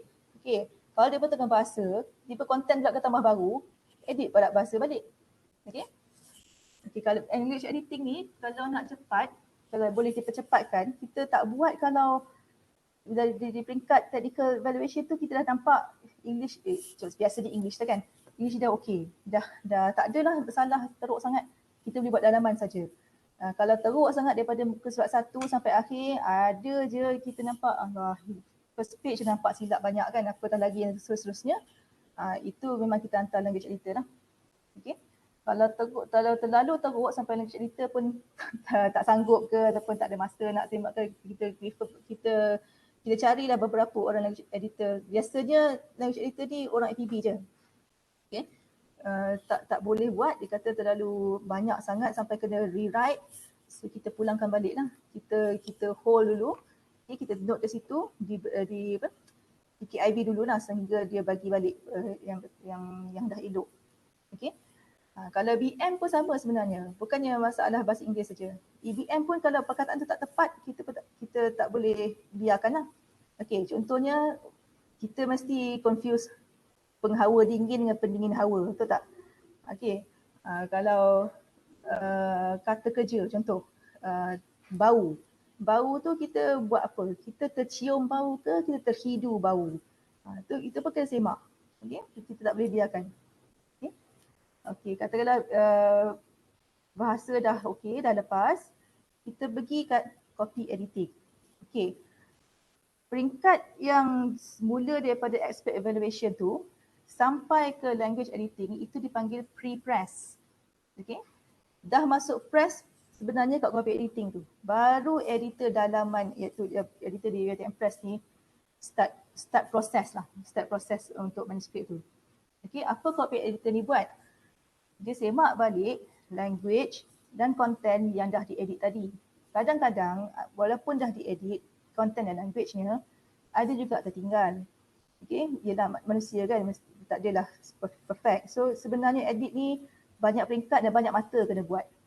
Okay, orang ni semak ni, orang semak ni. Okay, tapi kalau kita banyak sangat pun lagi lambat lah. Tapi sebenarnya memang lambat lah pun proses penerbitan ni. Okay, banyak peringkat editing nampak. Okay, so copy editing ni, sekejap lagi saya explain. Kita ada slide tu. Okay, lepas copy edit, kita bagi kat typesetter dan cover designer. Okay, serentak jalan ni. So bila dah siap peringkat typesetting ni, barulah digelar proof. Okay, proof 1, 2, 3 ni. Okay, yang ketiga tu dah jadi macam buku dah, mockup buku. Okay, dah okay peringkat mockup, dah tak dapat masalah dah, barulah kita cetak ataupun EPUB. Okay, EPUB ni the preferred published work lah sekarang ni. Okay, sebabnya kita sekarang ni tak ada dapat duit daripada UiTM untuk cetak, tak cukup.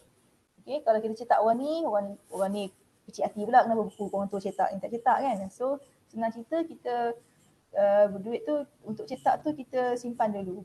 Kita simpan maksudnya bila ada keperluan sangat-sangat lah, macam buku kerja kan, kerja susah nak buat secara e-book kan, betul tak, kita kena tulis dalam buku tu. Itu kita prioritize lah. Okay, so buku rujukan biasanya kita EPUB saja. Okay, walaupun di EPUB kemudian boleh cetak, tak masalah. Okay, selepas dah diterbit, kita pergi ke sales marketing lah. Okay, alright, okay, next slide. Okay, free image. Okay, make sure dia memang betul-betul free image lah. Okay. Okay. Okay, punya technical tadi saya cerita kan. Okay, tata bahasa semua, English UK. Alright. Okay, ini dah cerita tadi. Okay. Next slide. Okay. Ini bukan tak semualah yang saya tulis ni. Karya akan dilihat daripada segi gaya penulisan, kandungan, gaya bahasa dan tidak ketinggalan polisi juara kebesaran. Okey. Dia tak sedia ada semua ni dalam satu manuskrip tu. Kadang-kadang buku tu buku ilmiah. So buku ilmiah ni dia punya marketability dia tak adalah macam novel ke, macam buku komik ke, buku motivasi ke kan, daripada penulis terkenal. Tidak kan. So sebenarnya yang kita ketekankan ni sebenarnya bahasa penulisan, okey. Marketability tu jadi memang secondary priority lah. Okay. Okay. Yang penting sebab kita sebagai penerbit universiti, okay, penerbit akademik, yang kita pentingkan ialah pengajaran, dia ada memenuhi keperluan pembelajaran. Okay, walaupun buku tu bukan buku teks, macam tu buku rujukan, kita lebih utamakan yang buku untuk pembelajaran. Walaupun buku umum, contohnya buku masakan kan, kalau kita tengok kat luar tu macam-macam buku masakan aja kan, sama aja style dia kan. Tapi apa membezakan penerbit universiti yang menerbitkan buku masakan dengan penerbit lain, swasta, komersial ialah kalau buku masakan penerbit universiti, kita advise penulis tu, contohnya kalau menu ni, menu kalau menu pelik, selalunya ke hotel kan macam-macam menu kan. Ceritakan sikit latar belakang menu tu, apa khasiatnya, dari mana asal usulnya kan. Contohnya macam Adabi punya tagline kan, sajian Istana Silam, betul ke tidak? So buktikan kalau betul sajian Istana Silam, apa buktinya? Ceritakan sikit sultan mana yang suka ke kan. Okay. Dia suka masak tu macam mana ke, Raja Bersiung tu ada sikit darah ke kan, cerita semua tu. Dia legenda yang berkaitan dengan menu tu. Okay, itu kelainannya sikit kalau penerbit universiti yang terbit buku masakan. Okay, bukan sekadar resepi saja. Okay. Okay, next slide. Okay, ini kalau bila dah dipersetujui lah, buku tu akan lulus. Okay, lulusan jawatan usaha teknikal. So, katakanlah ada apa-apa yang kita perlu dia buat, macam tadi penelitian teknikal kan, kita dapati gambar ni kecil. Okay, tak ada sumber, mana surat kebenaran pemilik hak cipta. So, kita nyatakan apa sebab apa yang kita perlukan dari dia kat sini. Okay, ada soalan kat situ, berapa maksimum penulis? Okay, berapa bilangan penulis maksimum? Okay. Kalau ikut Perpustakaan Negara, setakat 10 nama dibenarkan ada kat depan kulit buku tu. Kalau dah ada yang ke-11, kita akan tak add on. Okay? Tapi sebaik-baiknya janganlah ramai. Okay? Biarlah 3 orang paling ramai pun. Sebab apa? Kita bukan sekadar menerbit untuk orang beli buku kita, tak. Kita juga ada masuk anugerah pada penerbitan akademik. Salah satu syarat-syaratnya adalah maksimum 3 orang. So bila kita ada banyak buku yang yang sesuai untuk dicalonkan, kan? So lagi banyaklah peluang untuk kita, untuk author juga dapat recognition. Okey, buku itu akan dipromo secara lebih luas lah. Okey, dah ada menang kan. Kalau dulu bila anugerah tu baru, anugerah MAPI, anugerah buku negara, akan dapat press coverage. So satu advantage kat dia. Okey. Kalau tak layak, dah 4 orang dah disqualified, tak boleh masuk dah pun. Okey. Tapi tengok keperluan lah. Kalau buku teks kalau ramai sangat pun salah juga kan. Kadang-kadang antara penulis pun tak ada berhubung. Okay, so dia expect kita yang hubungkan. Kalau 10 orang tu kita yang communicate dengan 10-10. Tak ada. Kita anggap apa yang dimaklum pada kami tu mewakili semua. Kita akan bersama seorang saja, so dia mewakili semua. So apa keputusan dia bagi tahu kami tu, kita anggap dah disetujui oleh lagi 9 orang tu. Okay, itu kalau 10 orang. Tapi memang kita prefer tak ramai lah. Okay. Okay, next slide. Maaf Puan, kita pun dah hampir 11 suku ni. Tu cakap lama tu. Tak apa, okey. Nampaknya dapat sambutan, banyak soalan. Ada beberapa soalan kat atas tu kita tak sempat baca. Kita bawa kepada hujung majlis lah nanti Puan habiskan slide dulu and then kita jawab soalan sikit mungkin dalam 5 minit ke macam tu. Okey. Ini contoh perjanjian. Okey, perjanjian ni bila dah sah tu maksudnya dah ada party stamp kat situ. Okey. Ini perjanjian lama. Maksud saya lama tu yang baru tu ada amendment sikit lah. Okey. Perjanjian ni sebenarnya standard. Okey, standard memang dah ada. Kalau Google pun kita boleh jumpa publishing agreement. Okey, cuma yang membezakan setiap penerbit tu adalah dia punya terms and conditions dia sendiri kan. Terms and conditions tu pun kita tak suka-suka buat. Okay, bila kita buat, kita listkan apa yang kita nak masuk ke dalam perjanjian tu, kita refer pada PUU, Pejabat Undang-Undang lah. Pejabat Undang-Undang. Okay, penasihat undang-undang, sorry. Okay, kita berusaha dengan dia. Kebetulan pula kita punya timbalan penasihat undang-undang adalah specialty dia ialah IP dan copyright. So tak senanglah urusan kita nak amend perjanjian kan. Okay, next slide. Next. Inilah konten dia. Pasal royalty, pasal hak penerbit, hak penulis, okey, apa yang kita tak boleh buat, apa yang dia tak boleh buat, apa kita boleh buat, apa tak boleh buat, okey. Okey. Ini perjanjian dah ditandatangani. Okey, sebenarnya saya cakap tadi, perjanjian sebenarnya antara penulis dengan UiTM. So sebenar-benarnya sepatut-patutnya yang sign sebagai yang mengesahkan perjanjian ini adalah VC. Tapi tahun bila entah VC dah turunkan kuasa tu pada pengarah penerbit. So bukanlah bila VC baru, pengarah baru kena turunkan kuasa balik. Tak, dah memang terpatut siapa juga VC, siapa juga pengarah dah ada kuasa untuk tingkatkan tanda tangan. Okey. Macam mana surat perjanjian lain mesti ada saksi. Okey. Saksi di situ. Kalau tak jumpa saksi sendiri, mana-mana staf penerbit boleh jadi saksi lah. Okey, sekarang dalam masa sekarang ni kita terima digital signature. Okay, next slide. Okay, mula bahasa. Okay, next slide. Okay, sunting naskah. Ini saya detail lah apa penyunting naskah buat. Penyunting naskah ni dalam flowchart tadi ialah copy editor. Okay, ini salah satu tugas saya. Okay, tujuan sunting naskah adalah untuk memastikan kandungan dan integritas konsisten. Tak ada yang sekejap macam ni, sekejap macam ni.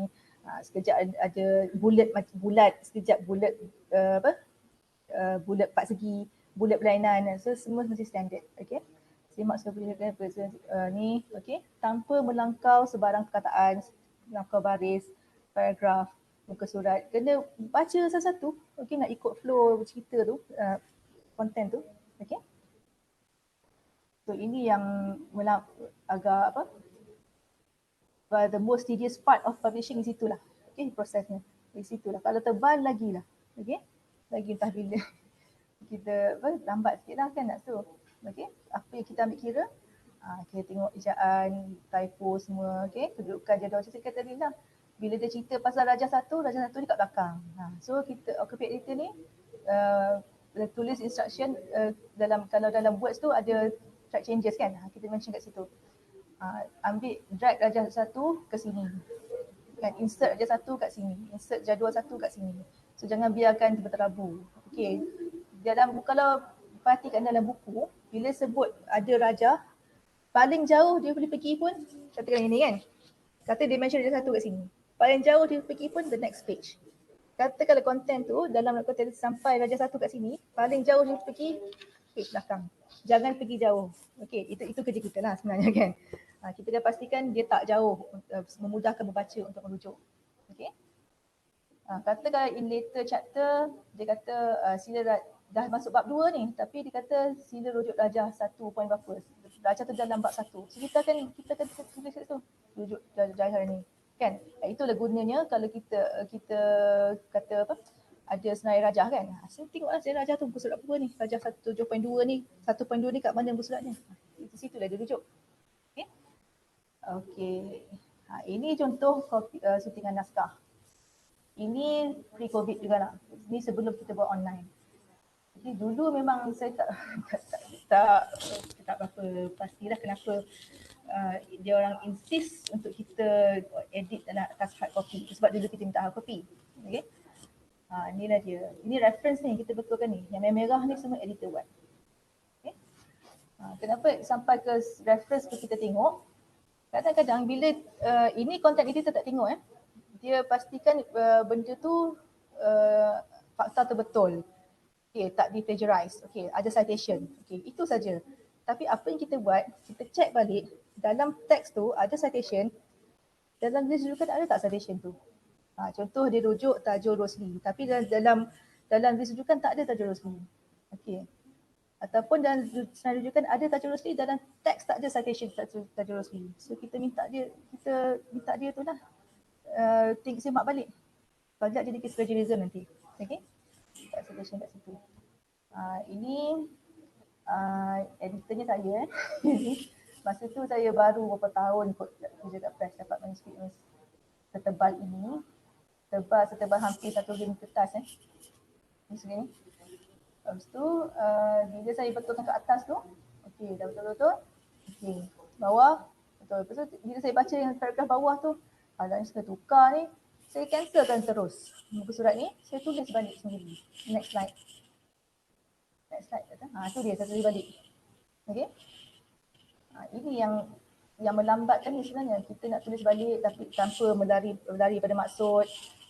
Okay, kalau saya jahat saya minta penulis kata nama saya sebagai penulis pun boleh.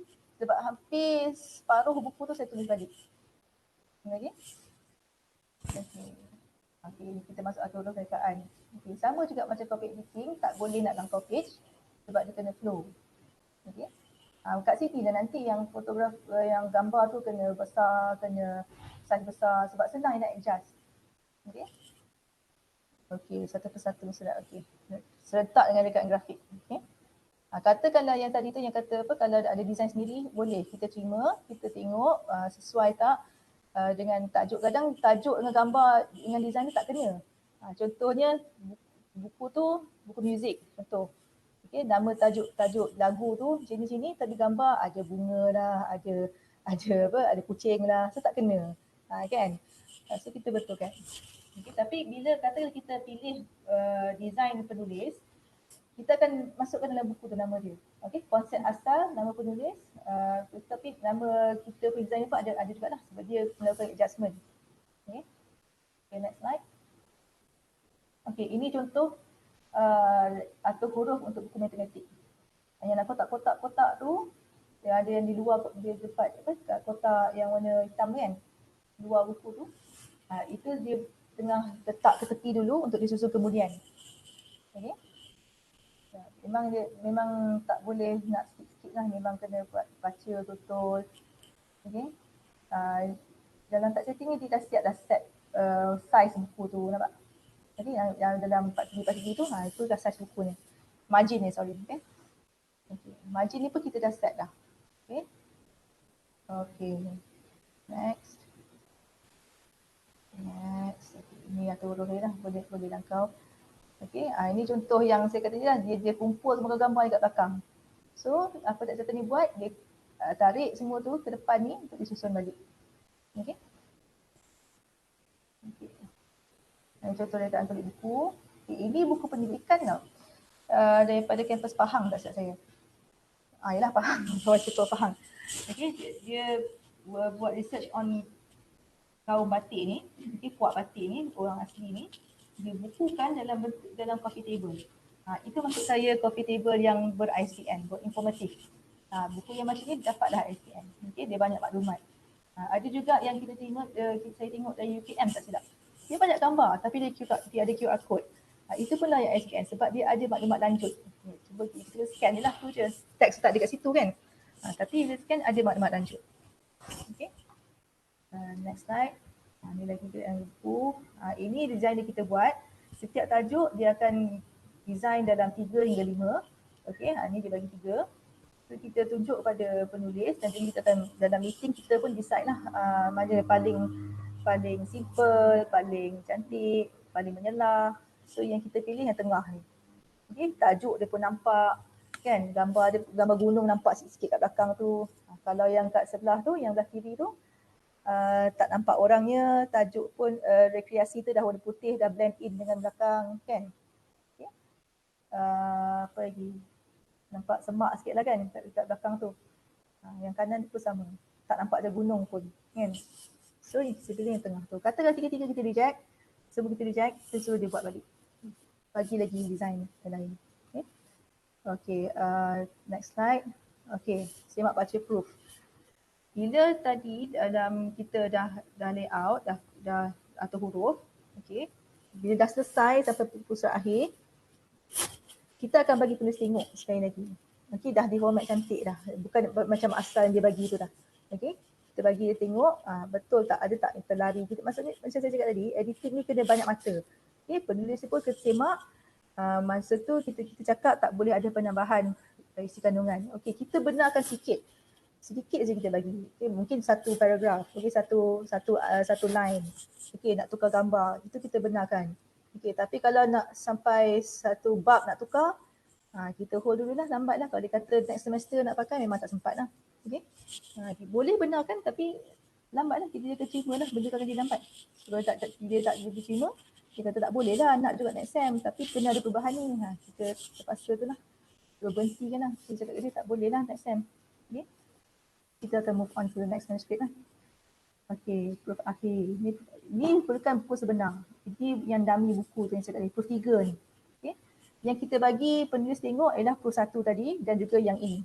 So kalau tadi tu semakkan awal, proofreading yang awal kan. Dia semak apa yang perlu yang ditambah ataupun tak perlu ke, bukan bertambah yang perlu dibetulkan. Kalau kita pun buat silap juga. So kita pun minta tolong penulis semak sekali lah. Kami pun sama semak. So serentak penulis semak, kami pun semak kat press ni. Okay. Okay, Prof Akhir pun kita bagi penulis tengok. Ini dia biasanya berperingkat ni penulis jadi excited sebab dia nampak buku dia macam mana nanti. Dia dah jadi buku sebenar dah pun.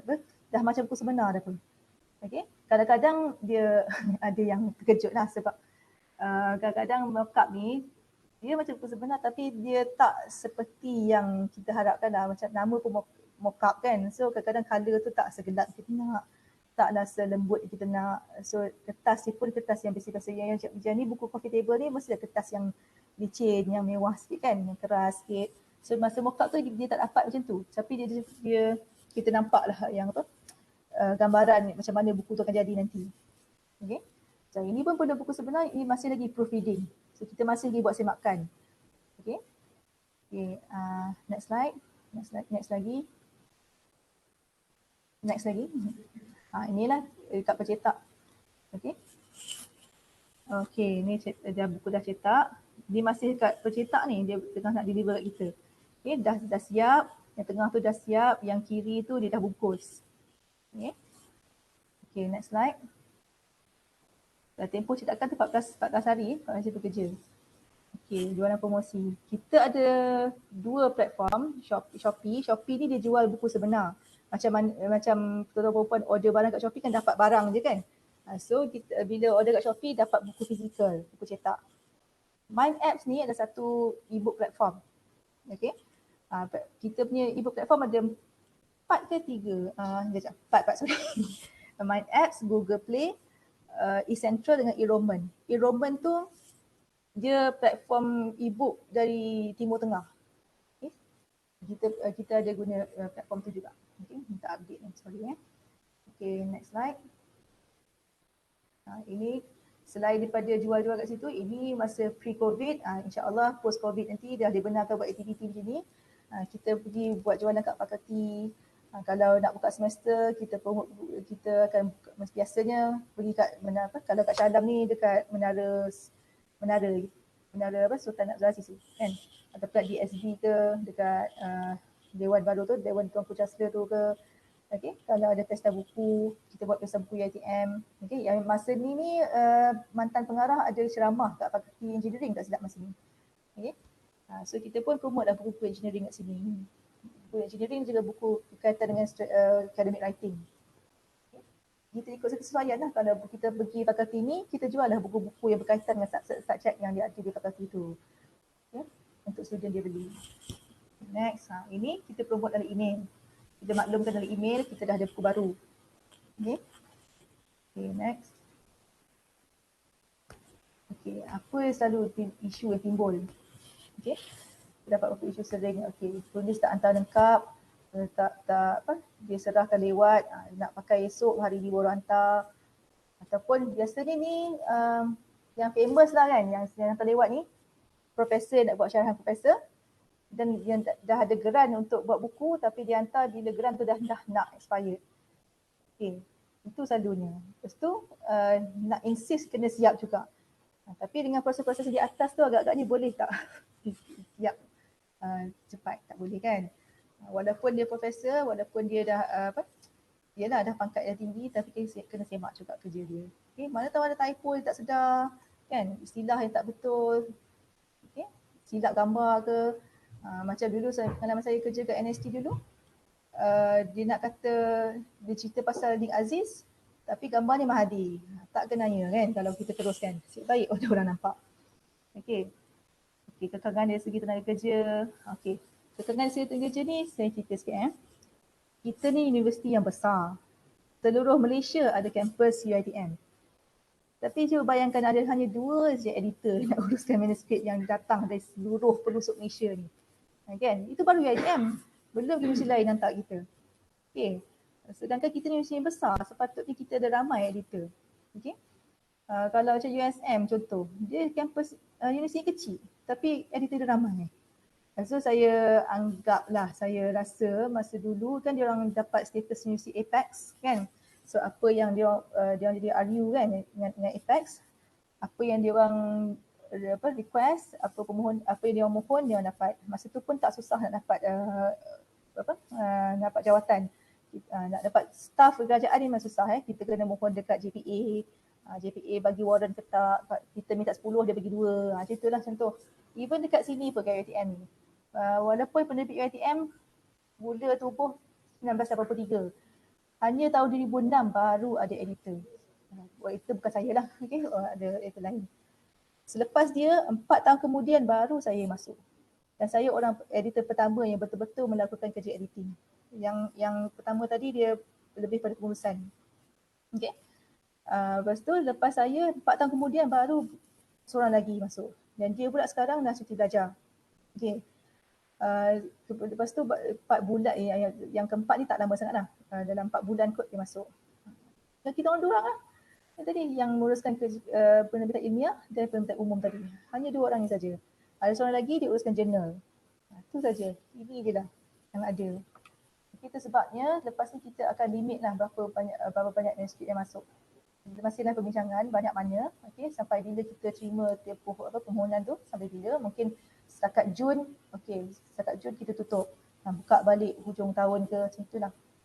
Tapi kegiatan kerja ni kita pun dah pemangku pengarah sekarang ni, dia dah bawa kepada VC, Prof. Roziah dan juga TNC kami lah.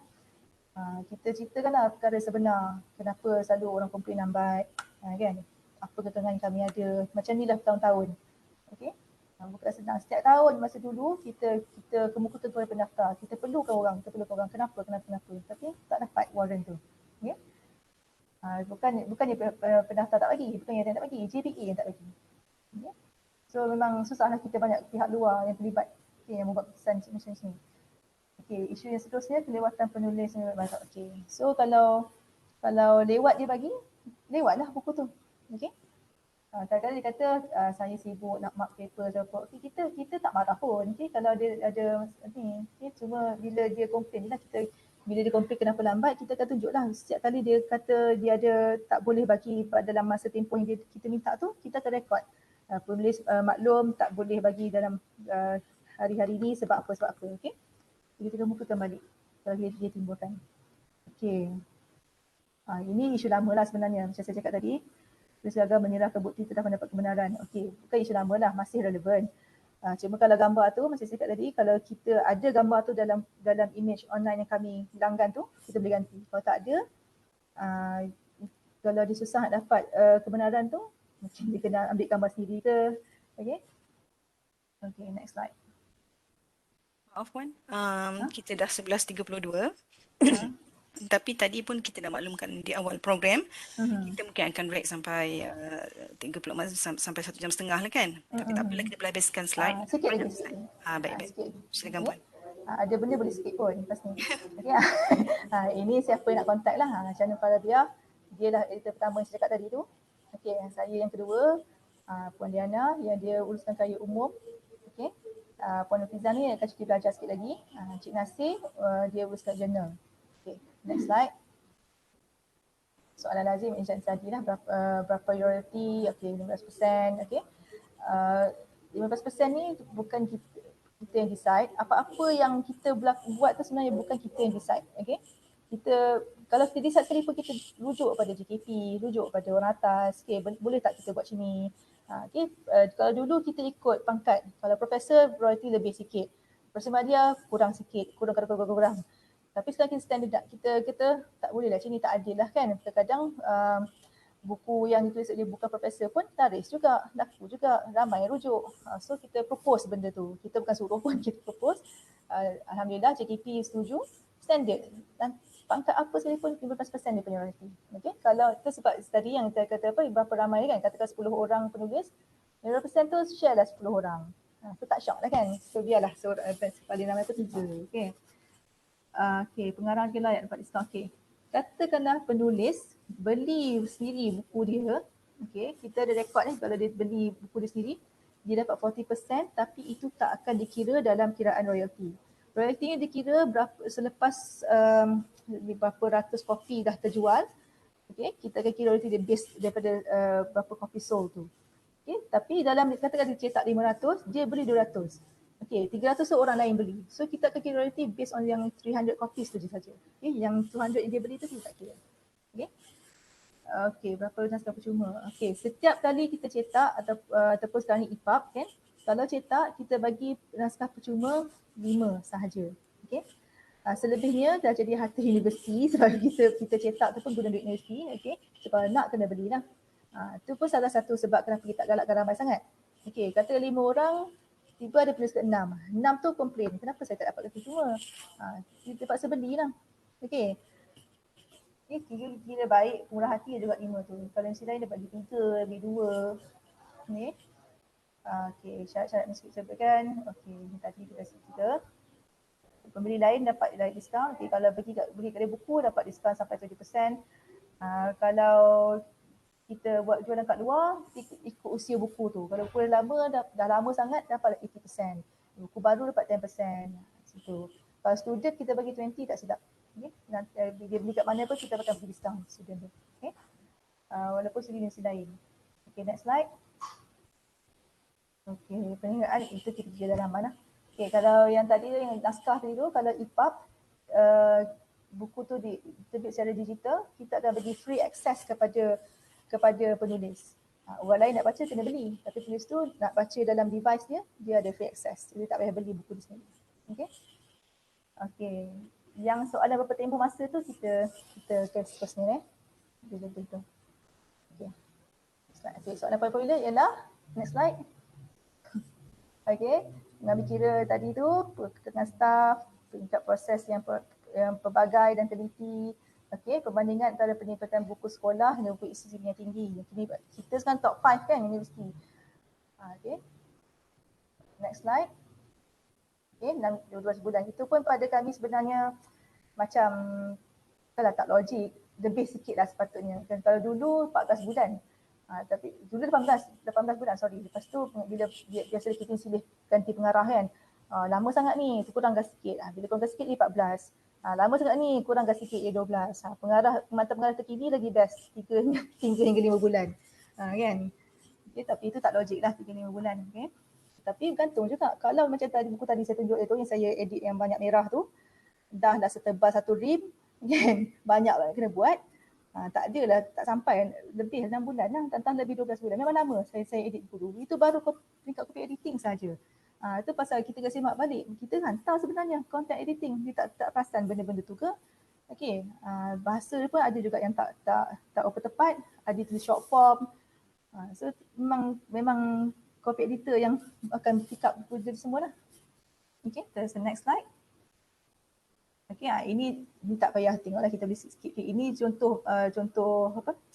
Artikel surat khabar. Okay. Buku teks kualiti ambil masa 18 bulan. Itu buku sekolah tu. So kalau tengok balik buku sekolah anak-anak kita kan, apa dah sangat kan, tak ada tebal mana pun, banyak gambar. Tapi 18 bulan nak keluar. Okay. So kita ni dengan banyak faktanya, dengan banyak hujahnya, dengan banyak rujukannya, takkan tak logik lah 3 hingga 5 bulan, tak logik lah 6 bulan kan, mestilah lagi lama. Okay. Naknya kalau buku law tiba-tiba dalam proses tu tiba-tiba ada amendment, kita tukar. Mestilah tukar kan, takkan nak bagi law undang-undang yang lama. Kalau dalam proses sempat kita tukar, kalau dah terbit tiba tu tak apalah, kita buat the next edition lah. Okay. Dalam masa singkat kita buat dalam masa tak lama selepas tu kita dia buatlah next edition. Okay. Okay, next. Ini artikel kita boleh skip. Kita boleh Google ni sebenarnya. Okay. Kita next. Okay, next. Okey, universiti lain. Ini di Oxford. Okey, nak bagi nak bagi keputusan, nak terima ke tak tu, lulus atau tak lulus tu. Several weeks, as little as few weeks to several months. Okey, nak bagi keputusan, buku anda di reject ke, buku anda diterima ke, tu dah tempohnya. Okey, next. Ini di Cambridge University Press. Kenapa saya tunjuk dua universiti ni? Sebab kita pun aspire nak jadi macam mereka kan, renowned university. So saya ambil renowned university punya SOP penerbitan. Okay. Daripada atas tu sampai ke bawah tu memang berbelit-belit lah. Okay, dia bukan satu straight line, sini. So sebenarnya lagi panjang lah kalau kita straightkan dia. Okay. Next slide. Ini di USM. Okay. Kalau tengok tempoh minimum dia pun 14 bulan ke 15 bulan, setahun setengah baru siap satu buku. Okey, kalau tempoh minimum dia dekat 2 tahun. Okey. Okey, itu universiti kecil tu, dia punya universiti tak ramai macam kita. Okey, dengan editor dia yang dekat 30 orang tu, itulah tempoh penerbitan dia. Okey. So next slide kita nak habis dah pun. Okey, ini saja saya ambil lah. Okay, kenapa? Ini dari perspektif penulis sendiri daripada website Writers Digest. Okey. Kenapa berapa lama dan kenapa dia ambil masa. Okey. Ini boleh baca nanti. Saya boleh Tajul boleh sharekan slide saya ni. Okay, next. Okay, ini tak apalah, ni just bagi saja suka-suka gitu. Okay, saya saja crosskan perkataan might tu, that writers might get impatient. Sebenarnya memang daripada 199 impatient. Ini bukan might dah. Okay, tapi lah kita pun tak salahkan, okay, sebab tak faham kan proses. Okay, itu saja daripada saya. Okay, kita balik ke soalan ya Puan ya, Puan Nurziana. Baik. Terima kasih Puan atas perkongsian. Banyak ramai pun bertanya. Saya bacakanlah yang tak payah scroll up. Okey. Bolehkah, mungkin dia terlepas pandang tapi saya bacakanlah. Bolehkah tesis nak diterbitkan? Adakah tertakluk juga kepada bilangan 50 minimum muka surat? Iaitu maksimumnya berapa? Okey. Cerita sebenarnya macam ni. Kalau ikut UNESCO, 24 muka surat dah layak digelar buku. Okay. So tak kisahlah buku apa pun. Start daripada 24 muka surat minimum tu dah jadi buku dah. So dia bukanlah kalau below tu mungkin dia adalah pamphlet, dia mungkin adalah leaflet. Okay, kategori buku start dari 24 muka surat. Okay, tapi dari start 24 tu tengok pula jenis buku apa. Okay, kalau buku akademik ditetapkan 50 muka surat minimum. Jadi kalau tesis tu memanglah takkanlah 50 kan, mestilah 500 mahulah kot kan muka surat tesis tu sendiri. Tapi bila convert jadi buku mungkin tak setebal itu kan. Jadi pasti memang tertakluk lah daripada kepada 50 muka surat tu. Okay. Soalan berikutnya, adakah boleh diterbitkan buku yang mempunyai banyak gambar macam coffee table book tadi tu? Mungkin dia rujuk pada buku teks kot. Buku coffee table boleh. Okey, tapi kalau tak berjenis yang tak layak terima ISBN, kita takkan bagi priority lah. Okey, sebab itu takkan takkan bagi manfaat ke. Macam itulah pada penulis. Sebab ISBN tak dapat. Okey, saya tak dapat penyelenggara pun tak naklah buku tu. So tak ada dalam koleksi dia. Okey, tak ada di display kat library tu untuk orang tengok. Okay, citation tak dapat, apa tak dapat, tak ada apa-apa benefit untuk dia. Tapi kalau macam modul pun tak, saya tak hafal lagi senarai penuh yang ayat kriteria SPN tu. Modul at least ada ilmu yang boleh kita sampaikan. So make sure kalau coffee table tu biasanya kenapa namanya coffee table, kalau ke office ke apa pun kat luar menunggu tu kan, sementara orang menunggu, bacalah buku tu, letak atas meja. Itu namanya coffee table kan. So kita entertain dia dengan cara tu sementara dipanggil masuk dalam kan. Itulah dia. Boleh tapi make sure ada information tu ada lah. Macam contoh saya pergi UMT Universiti Malaysia Terengganu. Dia buat pasal keropok leko. Itu expertise orang Terengganu kan.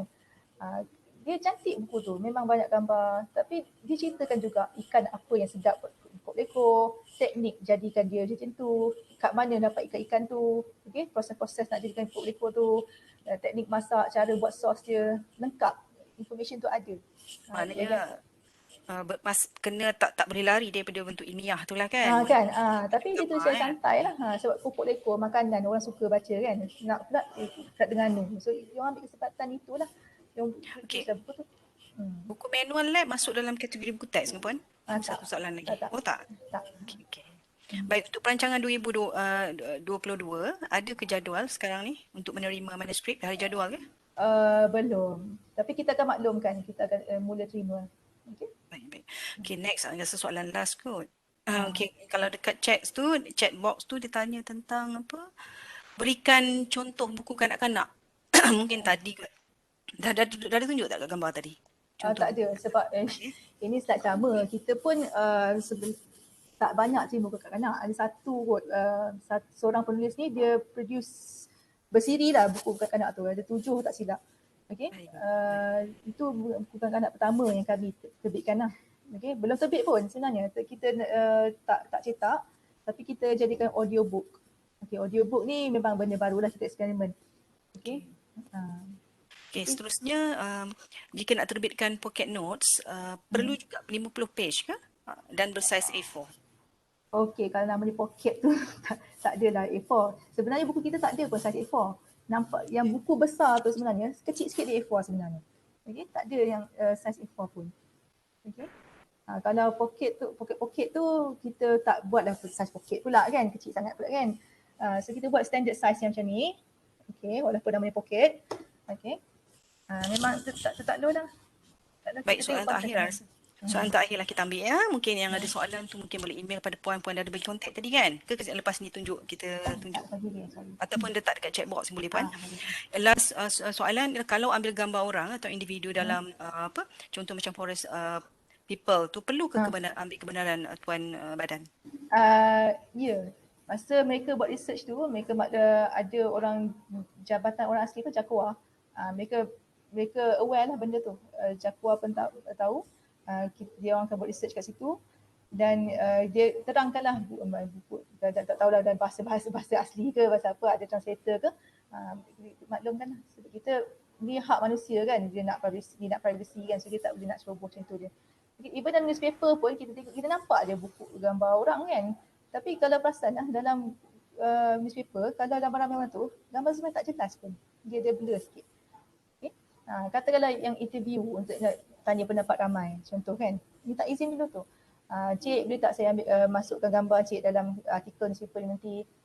Boleh, tapi jangan mention nama saya ke, jangan mention umur saya ke, kita ikut cakap dia. Okay? Kadang-kadang tak nak gambar tapi nak beritahu nama boleh. Pulang. Okay? Okey puan, terima kasih. Nampaknya dah 11.46 ni. kita jangka sampai 11.30 paling lama pun ya. Dan ramai masih lagi setia, ada 96 orang lagi lebih kurang. Okey. Terima kasih puan atas perkongsian tentang gaya penulisan buku teks ni. Saya pasti ramai yang hadir ni lepas ni dah jelas, okey, dan bersemangat nak tulis buku teks insya-Allah. Okey, sebagai penutup puan, saya nak minta kata-kata motivasi kepada pensyarah-pensyarah UiTM ataupun juga para pendengar yang di luar sana tu, cikgu-cikgu pensyarah luar. Yalah, kita tahu nak terbit bukan senang, makan masa lebih setahun setengah kan.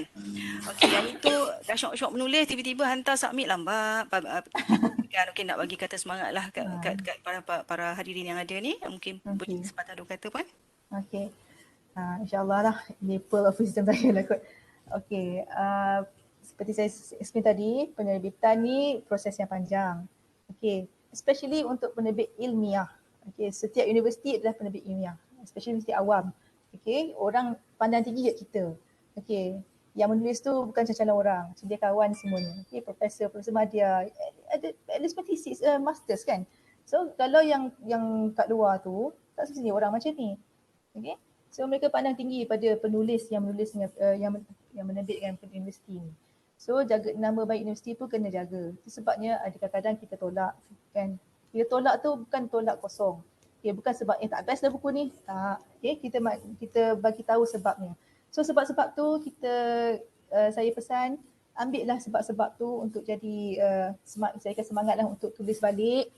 Okay, so betulkan apa yang tak betul tu, submit balik. Kalau dah mengajuk kita orang, macam saya cakap tadi, boleh pergi ke universiti lain. Okay. Sekarang ni dah kita dah boleh buat online saja, tak perlu macam saya pun silap itu ada puan dalam campus Perlis lah di sekolah saya tadi. Saya kata kalau puan nak dekat Universiti Perlis ada, UUM ada, USM ada, tapi dah online, nak hantar Sabah Sarawak pun boleh, tak masalah. Okay, boleh pergi kat tempat lain. Kadang-kadang kita tak nampak apa universiti lain nampak. Kita diorang tu kita ada terbit juga. Kita ada terbit buku UKM, buku UM.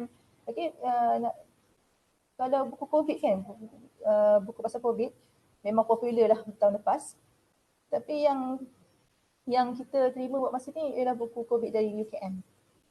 Okey, ya kalau buku COVID lain tu sebenarnya buku Wahyu. Dia buku Wahyu TNT dengan DC ada terlibat lah. Okey, kita terpaksa kita terima kan. Tapi yang lain tu kita terpaksa bukan tolak, dia lebih kita advise dia tulis balik lah. Dia belum bantah secara rasmi lagi tapi dia minta saya tengok bagi pandangan. So saya dan editor lain pun bagi pandangan, kita advise dia buat macam ni. So far setakat ni belum lagi lah dia submit lagi. Setakat ni buku COVID ada 3 dari UKM, 3 dari UKM. Okay, jangan patah semangat lah kalau kena reject sebab buku yang paling top dalam dunia sekarang ni Harry Potter tu pun berapa kali dia kena reject. Tengok sekarang jadi apa kat dia kan. Orang paling kaya di dunia kot salah seorang kan. So jangan patah semangat lah sebab kita yang menulis macam ini sebenarnya pensyarah kan. So macam mana kalau kita sampaikan syarahan tu, kita niat kita nak sampaikan ilmu, macam tu tak juga. Tulis buku tu niat tu biarlah betul untuk sampaikan ilmu. Sebab kalau kata nak cipta nama, katakanlah nak dapat royalty, itu dah menyimpang kan. So nanti ini kisah benar ada buku yang macam tu, bila asyik tanya royalty saya bila dapat berapa, sikitnya, kenapa tak lebih, siap buat surat minta nak buat rayuan lah lebihkan sebab dia kata dia yang agak ternama lah dalam bidang dia kan, macam tu. So kita tak boleh buat apa lah sebab kalau kita penerbit komersial mungkin kita ada kuasa macam tu. Kita takluk pada JKT, takluk pada LPU kan, so tak boleh sesuka hati buat macam ni. Nama dia tolak tapi adalah sikit masa muka lah, tapi buku dia lah tu juga macam tak seberapa lah, tak apa jalan. Itu mungkin satu iktibar lah. Okey, untuk para hadirin link kehadiran dah ada di chat box. Okey. Okey, terima kasih dengan kata-kata motivasi tu. Pastinya perhadirin ni bersemangat menulis lepas ni menulis buku bukan buku santai, sembang santai tu senang sikit. Teks ni dia ada gaya penulisan dia sendiri ya puan. Baik, okey. 2021 ada 3 bulan lagi berbaki. Mudah-mudahan masih sempat lagi walaupun kita tahu nak terbit tu mungkin setahun akan datang. Baiklah, okey. Saya ingat sebelum kita akhiri majlis, okey. Nak adakan sesi bergambar sikit, boleh tak semua on camera? Ada request untuk kita bergambar. Ni saja cerita lah, ada orang dari USM tak silap, dia dah tulis tu dia tak nak royalty. Dia kata royalty tu biarlah bagi kat fakulti dia.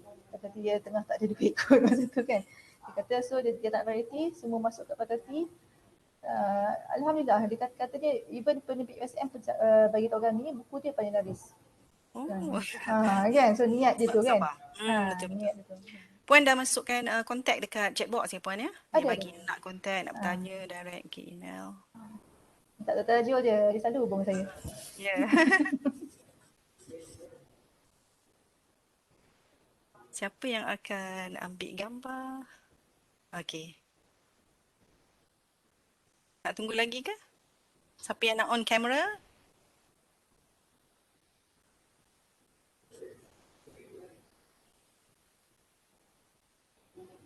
Tak ada lah.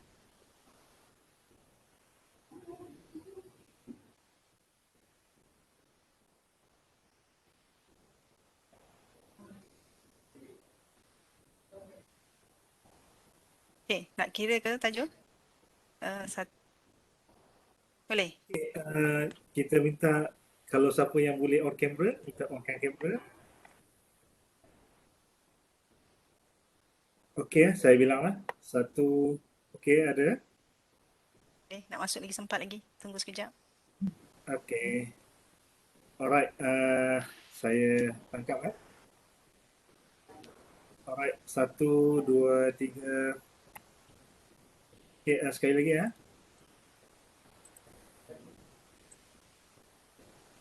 Okey, alright. 1, 2, 3.